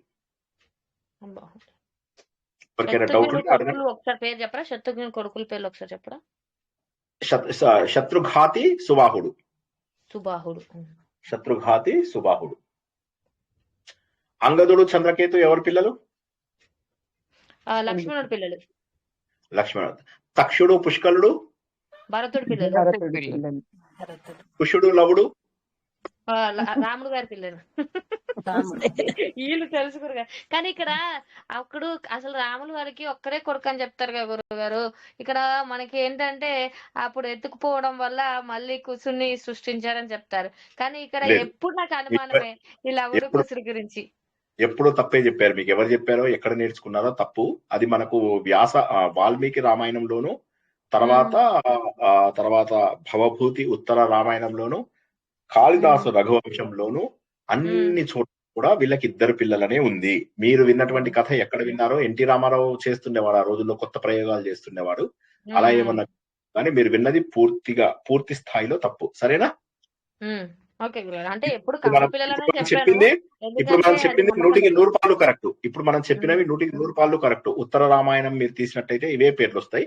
కొద్దిగా అంగదాపురి ఇలాంటివి, కొద్దిగా చంద్రావతి, అంగదాపురి ఇట్లాంటి పేర్లు మారుతాయి కొద్దిగా. ఓకే, సో అంతేగాని మీకు ఓవరాల్ గా 8 మంది పిల్లలు 8 ప్లేసెస్ ని చక్కగా ఆక్యుపై చేసుకున్నారు. ఈ విధంగా మనం అద్భుతమైన ఉత్తర రామాయణాన్ని పూర్తి చేసుకున్నాం. అవునా? రామాయణం చెప్పుకున్నాం, ఉత్తర రామాయణం చెప్పుకున్నాము, రాముడి కంటే ముందు చెప్పుకున్నాము. సో ఇవాళ తెలియని కథలు కూడా కొన్ని తెలుసుకున్నాము. శంభూక వధ తెలుసుకున్నాము, తర్వాత లవణాసురుడి వధ తెలుసుకున్నాము, తర్వాత రాముడి యొక్క గుప్తార్ ఘాటు ఇవన్నీ తెలుసుకున్నాం. ఇవాళ చాలా కొత్త విషయాలు తెలుసుకున్నాం. అది మనం వాల్మీకి గుర్తించాలి. రామాయణంలో కూడా శంభుక వధ ఉందా సార్? ఉంది, అన్ఫార్చునేట్లీ ఉంది. అందుకే నేను ఇష్టపడను ఉత్తర రామాయణం, నాకు ఇష్టం లేదు. బట్ మీ అందరికీ రఘువంశం చెప్తున్నాను కాబట్టి చెప్పాను. ఒకవేళ నేను వాల్మీకి రామాయణం చెప్పవలసి వస్తే యుద్ధకాండ వరకు మాత్రమే చెప్తాను. చాలా మంది ఇటు సమర్థించే వాళ్ళు అటు సమర్థించే వాళ్ళు ఎవరున్నప్పటికీ కూడా నేనైతే రాముణ్ణి పరిత్యాగం చేస్తున్న వ్యక్తిగా నేను బహుశా యాక్సెప్ట్ చేయలేను. అంతే, బస్. ఎవరు ఏమన్నా చెప్పండి, నాకు వేరే వాళ్ళతో సంబంధం లేదు, నాకైతే ఇష్టం లేదు, సింపుల్ ఒక్క మాట. బట్ ఏదేమైనా మీకు రఘువంశం చెబుతున్నాను కాబట్టి రఘువంశంలో ఉన్న కథని మీకు నేర్పించడం నా ఇది కాబట్టి తప్పకుండా అందులో ఉన్న ప్రతి ఒక్క ఘట్టము చెప్పాను. అయితే మీకు వాల్మీకి రామాయణంలో ఇంకొక అడ్వాంటేజ్ ఉంది, అదేంటో చెప్తాను మీకు. వాల్మీకి రామాయణంలో ఏమవుతుందంటే ఈయన రాజ్యం చేస్తూ ఉంటాడు రాముడు. సీతాదేవిని పరిత్యజించే ముందు అత్యద్భుతమైనటువంటి కథలు, రావణాసురుడి యొక్క బ్యాక్గ్రౌండ్ మొత్తం తెలుసుకుంటాం మనం. రావణాసురుడు ఎవరు, ఎలా పుట్టారు, రావణాసురుడికి ఎంతమంది అన్నదమ్ములు, కుబేరుడు ఎవరు, ఇలబిల, ఇవన్నీ మనం రకరకాల కథలు అన్ని తెలుసుకుంటాం మొత్తం. వాళ్ళ నాన్నకి ఎంతమంది భార్యలు, సో ఇవన్నీ కూడా తెలుసుకుని మొత్తం మీద రావణాసురుడి కథలన్నీ కూడా అక్కడ తెలిసిపోతాం మనం. వాళ్ళు చేసుకున్నటువంటి తపస్సులు, వాళ్ళ పిల్లలు, వాళ్ళకున్నటువంటి శాపాలు, రావణాసురుడు ఏ విధంగా తను జీవితంలో ఏమేమి కోల్పోయాడు, ఆయనకు మండోదరితో జరిగేటటువంటి వివాహము, ఇవన్నీ కూడా తెలుసుకుంటాం. మళ్ళీ భూకైలాస్లో మనం తెలుసుకున్నటువంటి కథ, ఇటువంటివన్నీ కూడా మనము ఉత్తర రామాయణంలో చాలా డీటెయిల్ గా చెప్పడం జరిగింది. సో మనకేంటంటే ఉత్తర రామాయణంలో సీతా పరిత్యాగము, శంభూక వధ ఇటువంటివి వదిలేస్తే ఉత్తర రామాయణంలో మనకు ఇన్ఫర్మేషన్ చాలా తెలుస్తుంది. రామాయణం కంటే కూడా ఎక్కువ స్టోరీ ఉత్తర రామాయణంలో మనకు కనిపిస్తుంది స్టోరీ రూపంలో. రామాయణంలో తత్వం ఎక్కువ ఉంది. అవి 24,000 శ్లోకాలలో మొత్తం మీద మనకు చాలా సుమారు 18,000 శ్లోకాలు మీకు యుద్ధకాండ వరకు అయినా, ఒక 5-6 వేల శ్లోకాలు ఏవైతే ఈ ఉత్తరకాండలో ఉన్నాయో ఇందులో స్టోరీ ఎక్కువ, అందులోపల తత్వం ఎక్కువ. రామాయణం మొత్తము తత్వము వర్ణన చాలా ఎక్కువ. ఉత్తర రామాయణంలో స్టోరీ ఎక్కువ, తత్వం మామూలుగా ఉంది. రాముడికి చెప్తారా సార్ వీళ్ళందరూ రావణాసుడు? రాముడు అడుగుతాడు అనమాట, కూర్చొని ఛాయ్ తాగుతూ అడుగుతాడు, అదే ఏం రా ఇవాళ ఛాయ్లో ఏముంది అంటే, సార్ రావణాసుడు స్టోరీ చెప్పుకుందాం సార్ అని చెప్పేసి. ఇక్కడ ఒక డౌట్ గురుగారు. ఇక్కడ రావణాసుడు అంటే శివుడు బోలాశంకరుడు అంటారు కదా, అట్లాంటిది రావణాసుడు ఆయన 10 తలలు నరికిస్తే గాని ఆయనకు ప్రత్యక్షం కాలేదంటారు. ఇందులో ఏది కరెక్ట్ అనేది కూడా ఎప్పుడు కన్ఫ్యూజన్ ఉంటుంది గారు. మీకు సమయం ఉన్నప్పుడు ఎప్పుడైనా వివరించండి. ఇవాళ ఇప్పుడే క్లుప్తంగా వివరిస్తాను. మనము రాజస, తామస, సాత్విక తపస్సులు అని చెప్పేసి మనము తెలుసుకున్నామా లేదా? ఇంకా అక్కడ తపస్సులు రాలేదా మనము? యజ్ఞం వరకు తెలుసుకున్నాం. సరే, అయితే ఒక పని చేయండి, భగవద్గీత రోజు నాడు జ్ఞాపకం చేయండి నాకు, సరేనా? గురుగారు తప్పకుండా. భగవద్గీతలో యజ్ఞం వరకు చెప్పుకున్నాం మనము, తపస్సు తెలుసుకోలేదు. తపస్సు గురించి తెలుసుకున్నాం. వాల్మీకి రామాయణంలో ఉత్తరాఖండ లేదంటారు కదా, అదే లవకుశలు ఇదంతా ఎండింగ్ పట్టాభిషేకంతోనే ఎండ్ అంటారు వాల్మీకి రామాయణం. అవును, నేను అది నమ్ముతాను. తర్వాత వచ్చిన కవులు రాశారనో అట్లా అంటారు. నేను అది నమ్ముతాను. ఇంకా అంటే ఇటువైపు వాదనలు, నేను ఇందాక చెప్పినట్టే ఇటువైపు వాదనలు ఉన్నాయి, అటువైపు వాదనలు కూడా ఉన్నాయి. నేనైతే యుద్ధకాండతో రామాయణం అయిపోయిందని ఒప్పుకుంటా. నా పర్సనల్ ఒపీనియన్ అది. కానీ నా పర్సనల్ ఒపీనియన్ తో మనకేమీ లేదు. ఇప్పుడు ఏంటంటే ఇప్పుడు ఎవరు ఎప్పటి సంగతి ఇది 200 కోట్ల సంవత్సరాల సంగతి కనీసం. ఆయనది కనుక జరిగింది మహాయుగంలో 22, 24 మహాయుగంలో అయితే అలా కాదు. ఆయన జరిగింది వేరే కల్పంలోనే అయినట్టయితే స్టోరీ 3-4 వేల కోట్ల సంవత్సరాల కింద. సో 200 కోట్ల సంవత్సరాలు అంటేనే ఇంపాసిబుల్. ఇక 3-4 వేలు అంటే రూల్డ్ అవుట్ టోటల్ గా. కాబట్టి ఇక నేను చెప్పలేను, నేను కరెక్టా కాదా నేను చెప్పలేను. సో ఏదో చరిత్రకు అందుతుంది 7,000 సంవత్సరాలు అది తప్పు. 7,000 తప్పు. 7,000 తప్పు. అది 7,000 గ్యారంటీగా తప్పు. 7,000 100% తప్పు. ఎందుకంటే కలియుగం వచ్చే మనకి ఎంత అయింది? సుమారుగా 5,127 సంవత్సరాలు అయింది. కలియుగే ప్రథమ పాదే జంబుద్వీపే అంటాం కదా. కలియుగంలో ఇప్పుడు మనకు 5,127 సంవత్సరాలు అయింది. సో కాబట్టి డెఫినెట్ గా అది మీరు ఎట్లా లెక్క వేసుకున్నా కూడా 200 కోట్లకు తక్కువ అయితే అవుట్ ఆఫ్ క్వశ్చన్. హిందూగా నమ్మాలంటే సైంటిస్టులు అందాదా వేస్తారు. హిందువులేమో లెక్కలేసి చెప్పారు, సైంటిస్టులేమో అందాదా వేసి చెప్తారు. ఇగో ఇంతకు ఇంత టైము, ఇంతకు ఇంత టైము, ఇంతకు ఇంత టైం అని. అవి మోరార్లెస్ మంచి గెస్సులే వేశారు.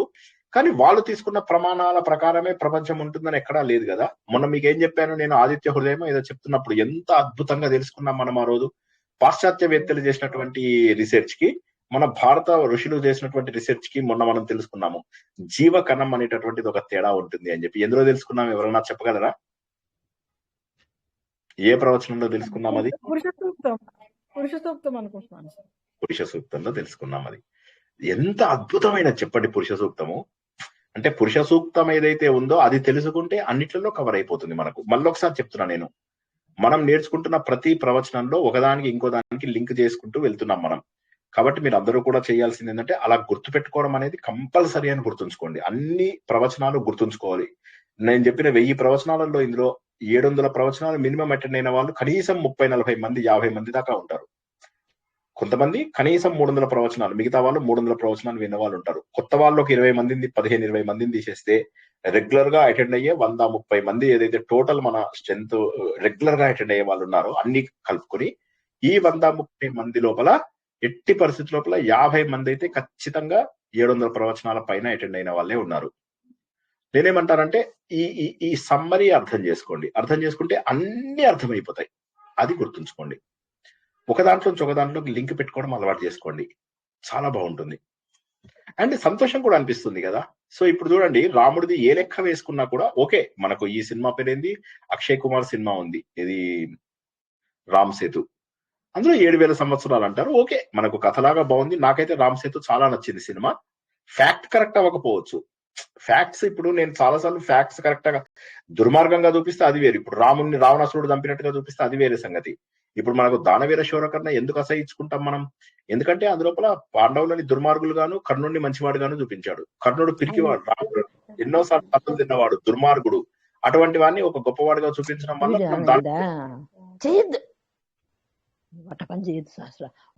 ప్రభావతి గారు మ్యూట్ లో పెట్టుకోండి.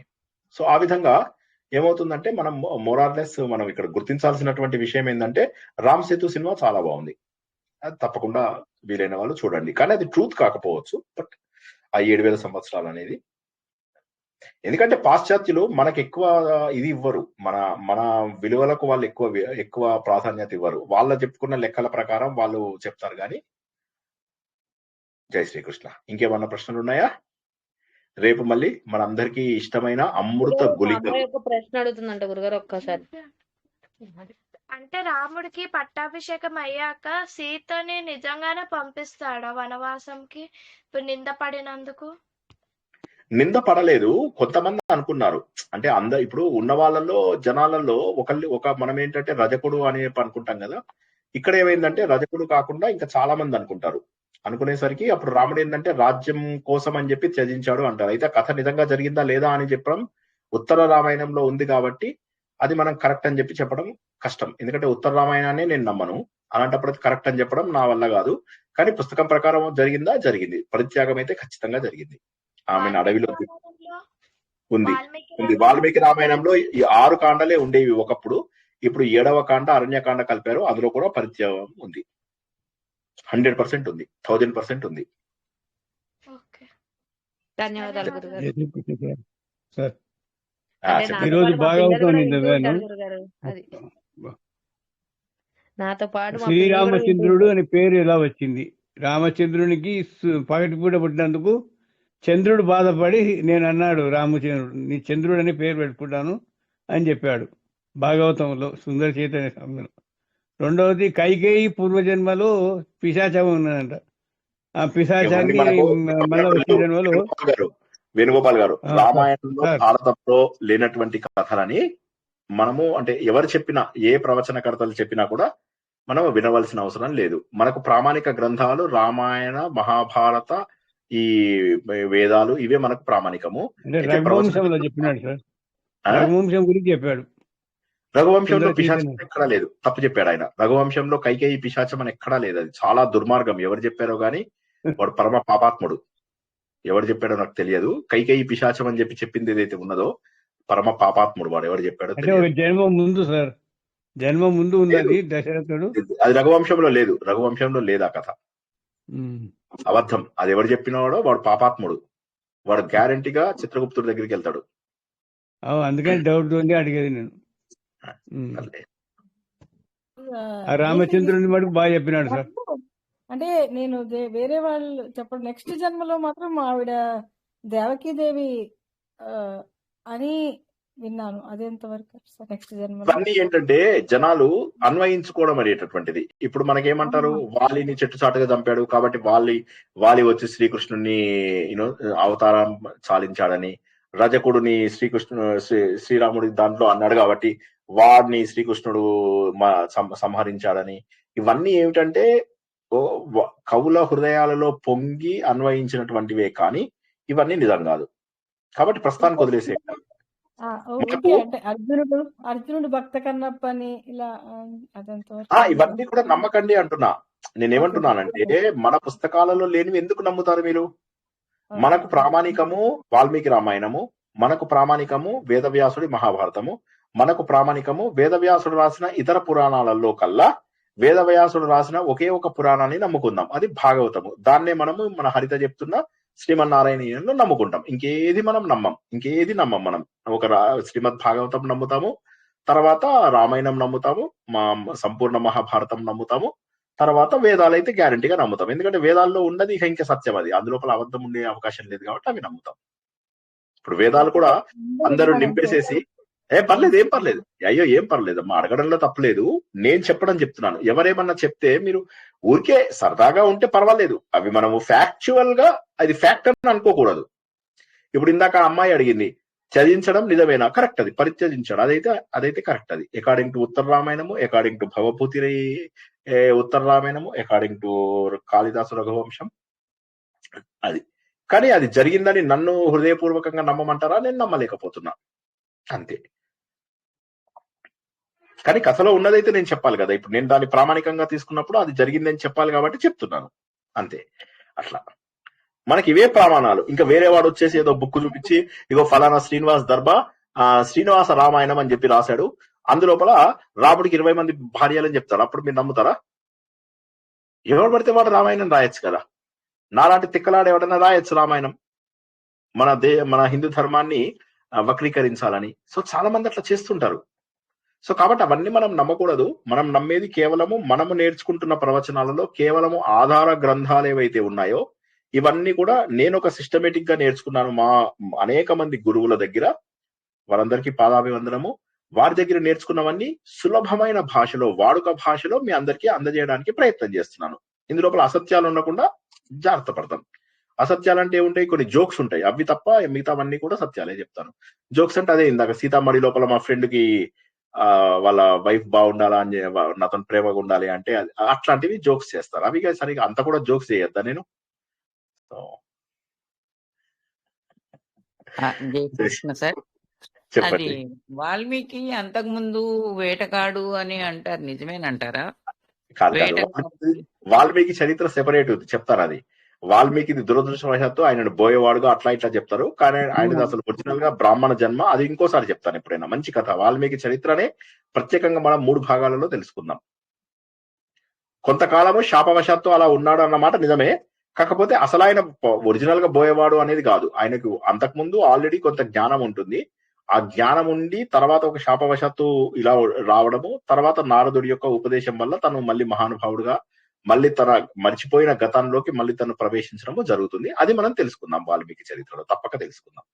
అంటే వేటగాడుగా ఉండి ఇతనే పక్షులను కొడతాడంటారా? పక్షులను కొట్టేది వేరేవాడు. ఇతను ఋషి అయిపోతాడు. ఇతను ఋషి అయిపోతాడు. అప్పటికే వాల్మీకి మహర్షిగా మారతాడు. అనేక మంది శిష్యులు తయారవుతారు. ఆ శిష్యులలో ఈయనకు అత్యంత ఇష్టమైనటువంటి భరద్వాజుడు అనే ఒక శిష్యుడు, వీళ్ళిద్దరూ కలిసి తమసా నదికి వెళ్తారు. వెళ్ళినప్పుడు ఈయన మధ్యాహ్నం టైం లోపల కూడా స్నానం చేస్తారు అన్నమాట.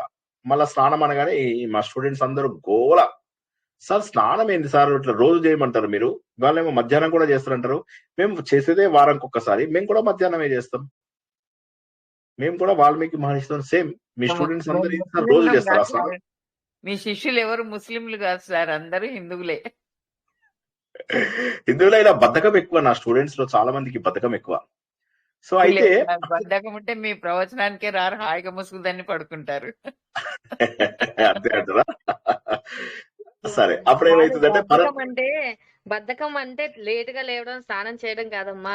మనం చేయాల్సిన పని సమయానికి చేయకపోయినా కూడా బద్ధకమే. అది ఏ సమయానికి ఆ సమయానికి అయిపోవాలి. అది నా పద్ధతి అయితే. అది చిరాగ్గా ఉంటది. అది కరెక్ట్ లేండి. అప్పుడు బద్ధకం పట్టడం కూడా తప్పేమీ లేదు. అప్పుడప్పుడు బద్ధకం పట్టడం కూడా తప్పు కాదు. ఇప్పుడు ఇవాళ చూడండి, పొద్దుటి నుంచి నేను జనరల్ గా మధ్యాహ్నం కొద్దిసేపు అయినా కునుకు తీస్తాను. అలాంటిది ఇవాళ అసలు ఏమీ చేయలేదు. అసలు ఒక్క సెకండ్ నాకు పొద్దుటి నుంచి పొద్దున్న 6 లేచాను. ఒక్క సెకండ్ నాకు టైం లేదు ఇప్పటి వరకు. ఒక్క సెకండ్ కనీసం కూర్చోవడానికి, రిలాక్స్ అవ్వడానికి. నేను టీవీ చూస్తాను బాగా, అలా టీవీ కూడా చూడలేదు ఇవాళ నేను. ఎనీవే, కమింగ్ బ్యాక్ టు మన స్టోరీ. సో తమసా నది దగ్గర భరద్వాజుని తీసుకొని వెళ్తాడు అనమాట. వెళ్ళేసి తను మొత్తం బట్టలవి కట్టుకోవడానికి వాటికి వీటికి అన్ని సహాయం చేస్తాడు కదా శిష్యుడు. అవన్నీ చేసిన తర్వాత తన కార్యం చేసుకుంటూ వస్తూ ఉంటే అప్పుడు ఎవరో వేటగాడు 2 పక్షులని చంపుతాడు. 2 పక్షులలో ఒక పక్షిని చంపుతాడు భర్తను. చంపగానే అప్పుడు భార్య ఏడుస్తూ ఉంటుంది అనమాట. అది చూసి బాధపడుతూ ఉంటాడు అనమాట. అయ్యయ్యో చంపేశావు కదరా వాటిని అని చెప్పేసి మానిషాద అనేది అయితే ఉందో అది చదువుతాడు. చదివిన తర్వాత ఇంటికి వచ్చినాక కూడా అదే శ్లోకం తనకు మాట మాటకి రిపీట్ అవుతూ వస్తుంది. ఇదేంటి ఇంత బాగుంది ఏంటి నేను అన్నటువంటి శ్లోకము. అందులో చక్కటి అనుష్టుప్ ఛందస్సులో ఉంది. రామాయణం దాదాపుగా 99.9% అనుష్టుప్ ఛందస్సే. సో అంత అందంగా ఎలా ఉంది. అనుష్టుప్ ఛందస్సు చదవడానికి చాలా శ్రావ్యంగా ఉంటుంది, చాలా సులభంగా ఉంటుంది.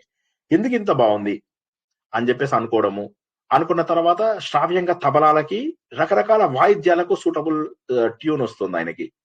అర్థం కాదు. అప్పుడు వెంటనే దాని యొక్క అర్థం ఏంటంటే, ఓ రావణాసురుడా, నువ్వు చేసినటువంటి తప్పు, సీతాదేవిని ఎత్తుకుపోయావు శూర్పణఖ సహాయంతో, నీకు రావణాసురుడు చంపేశాడు అని రామాయణం మొత్తము ఆ శ్లోకం లోపల అర్థం వస్తుంది.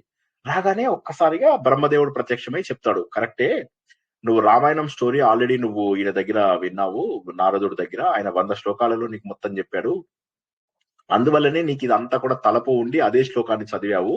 ఆ శ్లోకం లోపల నువ్వు ఆ జంట పక్షులు చనిపోయినందుకు బాధపడుతూ కాదు, విన్నది నువ్వు రామాయణమే రాసేసావు. నీకు ఇప్పుడు దివ్య దృష్టి ఇస్తున్నాను, ప్రతి విషయాన్ని నువ్వు తెలుసుకొని రాయగలుగుతావు రామాయణాన్ని, ఇప్పుడు రాయి అంటాడు అనమాట. రాయి అంటే బండరాయి, ఆ రాయి కాదు, రాయి అంటే రైట్ అని చెప్పి. మా స్టూడెంట్స్ చాలా చాలా తెలివైన వాళ్ళు. సార్ రాయితోని ఎందుకు కొట్టాడు సార్ ఆయన అని మళ్ళీ అడుగుతారు. అందుకోసం అని చెప్పి చెప్తున్నా. రాయి అంటే రాయడం అన్నమాట. సో అట్లా అది రాస్తాడు అనమాట. అప్పుడు ఆయన మొత్తం రాసి మనకందరికి అందించాడు. రాసిన తర్వాత వెంటనే పిల్లలతో పాడిస్తాడు. ఆ పిల్లలు పాడుతూ వినుడు వినుడు రామాయణ గాథ వినుడు అనుకుంటూ జనాల దగ్గరికి వెళ్ళిపోతూ ఉంటారు అనమాట. అదే మనకు ఇందులోపల హిందీ లోపల బాగుంది పాట. హం కథా సునాయే రామ రతన్ గున్ धाम की ये रामायण है पुण्य कथा श्री राम की हम कथा సునాయే. చాలా బ్యూటిఫుల్ గా ఉంది. రామ సకల గుణ ధామకి, చాలా బ్యూటిఫుల్ గా ఉంది ఇది. అది సో హిందీలో కూడా బాగుంది, అది తెలుగులో కూడా వినుడు వినుడు రామాయణ కథ కూడా చాలా బాగుంది. ఇక రామాయణం వదిలేటట్టుగా లేరు, 1:30 అయింది. అదే గురుగారు, రాముడి గురించి ఎత్తితే మీరు ఎంతసేపు అయినా అది చెప్తూనే పోతారు కానీ ఆగదు. అది దాని లీల.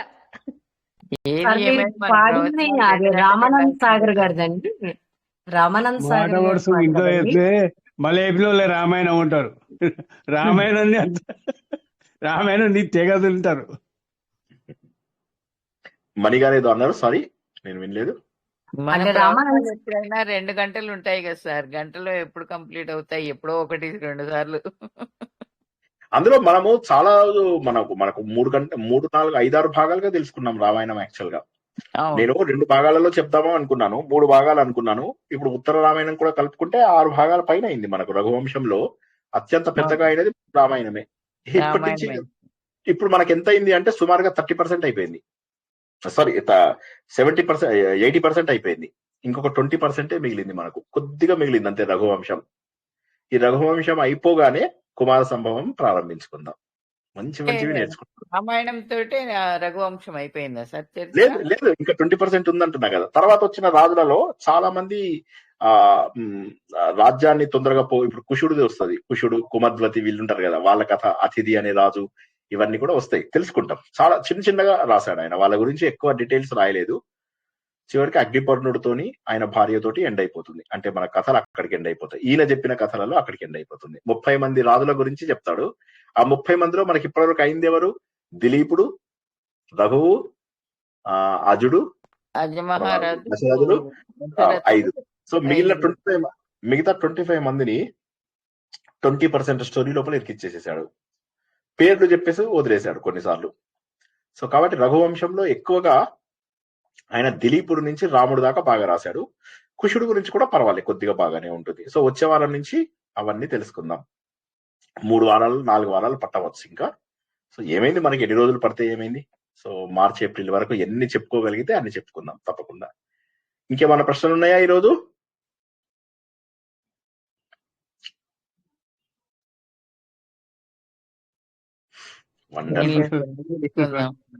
రామచంద్రుడు పగటిపూట పుట్టాడా? అవునండి, పగలు పుట్టినాడు. చంద్రుడు బాధపడితే శ్రీరామచంద్రుడు పేరు పెట్టుకున్నాడు. చంద్రుడిని చెప్పారు మీరు ఆల్రెడీ, ఇందాక చెప్పారు. అదే అది మీరు విన్నారో లేదని మళ్ళీ చెప్తున్నారు. విన్నాను. అయ్యో విన్నాను, నవ్వాను, తలకాయ ఊపాను. జై శ్రీకృష్ణ. సో అది మొత్తం మీద చాలా బాగున్నాయి సార్ మీవి. అసలు వండర్ఫుల్ PDF మొత్తం ఫైలింగ్ అయితే చాలా బాగుంది సార్. థ్యాంక్స్. అది అందరూ మీరు చూస్తే సంతోషం నాకు. నేను అందుకే అంటున్నాను, మీరు అందరూ ఒకటే గుర్తుంచుకోండి, ఒక ప్లేలిస్ట్ క్లిక్ చేయండి, అన్ని వినేసేయండి వరుసగా 1.5, 2 స్పీడ్ తోటి వినేసేయండి. ఎక్కడెక్కడ మీకు ఇంపార్టెంట్ పాయింట్స్ అనిపించాయో దాన్ని 1 లోకి మార్చుకొని రివైండ్ చేసుకోండి, రాసుకోండి, మళ్ళీ ముందుకు వెళ్ళిపోండి. ఎందుకంటే చాలా వరకు విన్న ప్రవచనాలే కాబట్టి మీరు ఆ 1000 ప్రవచనాలని మీరు సుమారుగా 3 నెలల్లో మొత్తం కంప్లీట్ చేసేసేయచ్చు. ప్రయత్నం చేయండి, నేను అనేది అదే, ప్రయత్నం చేయండి. అన్ని విన్నవే కాబట్టి అందులో నేనేం చేస్తానంటే ఇందులో కలుపుతా. ఎందుకంటే నాకు తెలిసిందే ఒక్కటి. ఆ ఒక్కదాన్నే ఒకసారి రామాయణం అని పేరు పెడతా, ఒకసారి మహాభారతం అని అదే స్టోరీ చెప్తా, అదే స్టోరీ రామాయణంకి చెప్తా, అదే స్టోరీ మహాభారతంకి చెప్తా, అదే స్టోరీ నేను వేదంలో. వేదం అంటే ఏంటి అంటే భాగవతానికి కూడా చెప్తారు, భాగవతానికి కూడా అదే. సో కాబట్టి ఏంటంటే ఇప్పుడు నాకు తెలిసిందే ఒక్కటి, ఆత్మ బోధ. అదే నేనేం చేస్తానంటే అన్నిటిలో డిస్ట్రిబ్యూట్ చేసేస్తాను. సో తెలిసిందే ఒక్కటి. మీరేంటంటే ఎవరు 10 చెప్తున్నా అనుకుంటారు, కానీ 58 డిఫరెంట్ ప్లేలిస్టులు ఉన్నాయి. కానీ సారమంతా ఒక్కటే, ఏంటంటే మనిషిలోనే దేవుడు ఉన్నాడు, అంతే సింపుల్. ఆ ఒక్క పాయింట్ నే నేను డిఫరెంట్ పద్ధతులలో చెప్తుంటాను అంతే. ఎందుకంటే మన గ్రంథాలు అలాగే ఉన్నాయి కాబట్టి. జై శ్రీకృష్ణ. Okay, wonderful. రేపు అందరికీ కూడా చాలా ఇష్టమైన అమృత గుళికలైనటువంటి ఆత్మబోధ ఫస్ట్ 2 లైన్లు కష్టం అనిపిస్తుంది, దాని ఉదాహరణ తెలుసుకోగానే ఈజీ అనిపిస్తుంది. అటువంటి ఆత్మబోధ యొక్క తర్వాతి భాగాన్ని మనం తెలుసుకుంటాము. అందరూ కూడా ఆహ్లాదకరమైనటువంటి రఘువంశాన్ని విన్నారు. ఆనందంగా మరిన్ని సార్లు వింటూ ప్రశాంతమైనటువంటి నిద్రలోకి వెళ్ళగలరు, ఆనందంగా ఉండగలరు. వీలైనన్ని సార్లు ప్రతి వీడియోని చూసి సంతోషపడుతూ గొప్ప జ్ఞానాన్ని అందుకుంటారని ఆశిస్తూ ఈ రోజు ప్రవచనాన్ని ఇక్కడికి ముగించుకుంటున్నాము. పునర్దర్శనం రేపు రాత్రి 9 గంటలకు. అందరికీ ఇష్టమైనటువంటి ఆత్మబోధ, నా జీవితాన్ని మార్చినటువంటి కేనోపనిషత్తు ఆత్మబోధలలో ఆత్మబోధ 2వది. దాని మరిన్ని డీటెయిల్స్ రేపు తెలుసుకుందాం. అంతవరకు కూడా శుభరాత్రి, శుభం భూయాత్. జై శ్రీకృష్ణ. జై శ్రీకృష్ణ సార్. జై శ్రీకృష్ణ సార్. జై శ్రీకృష్ణ సార్. జై శ్రీ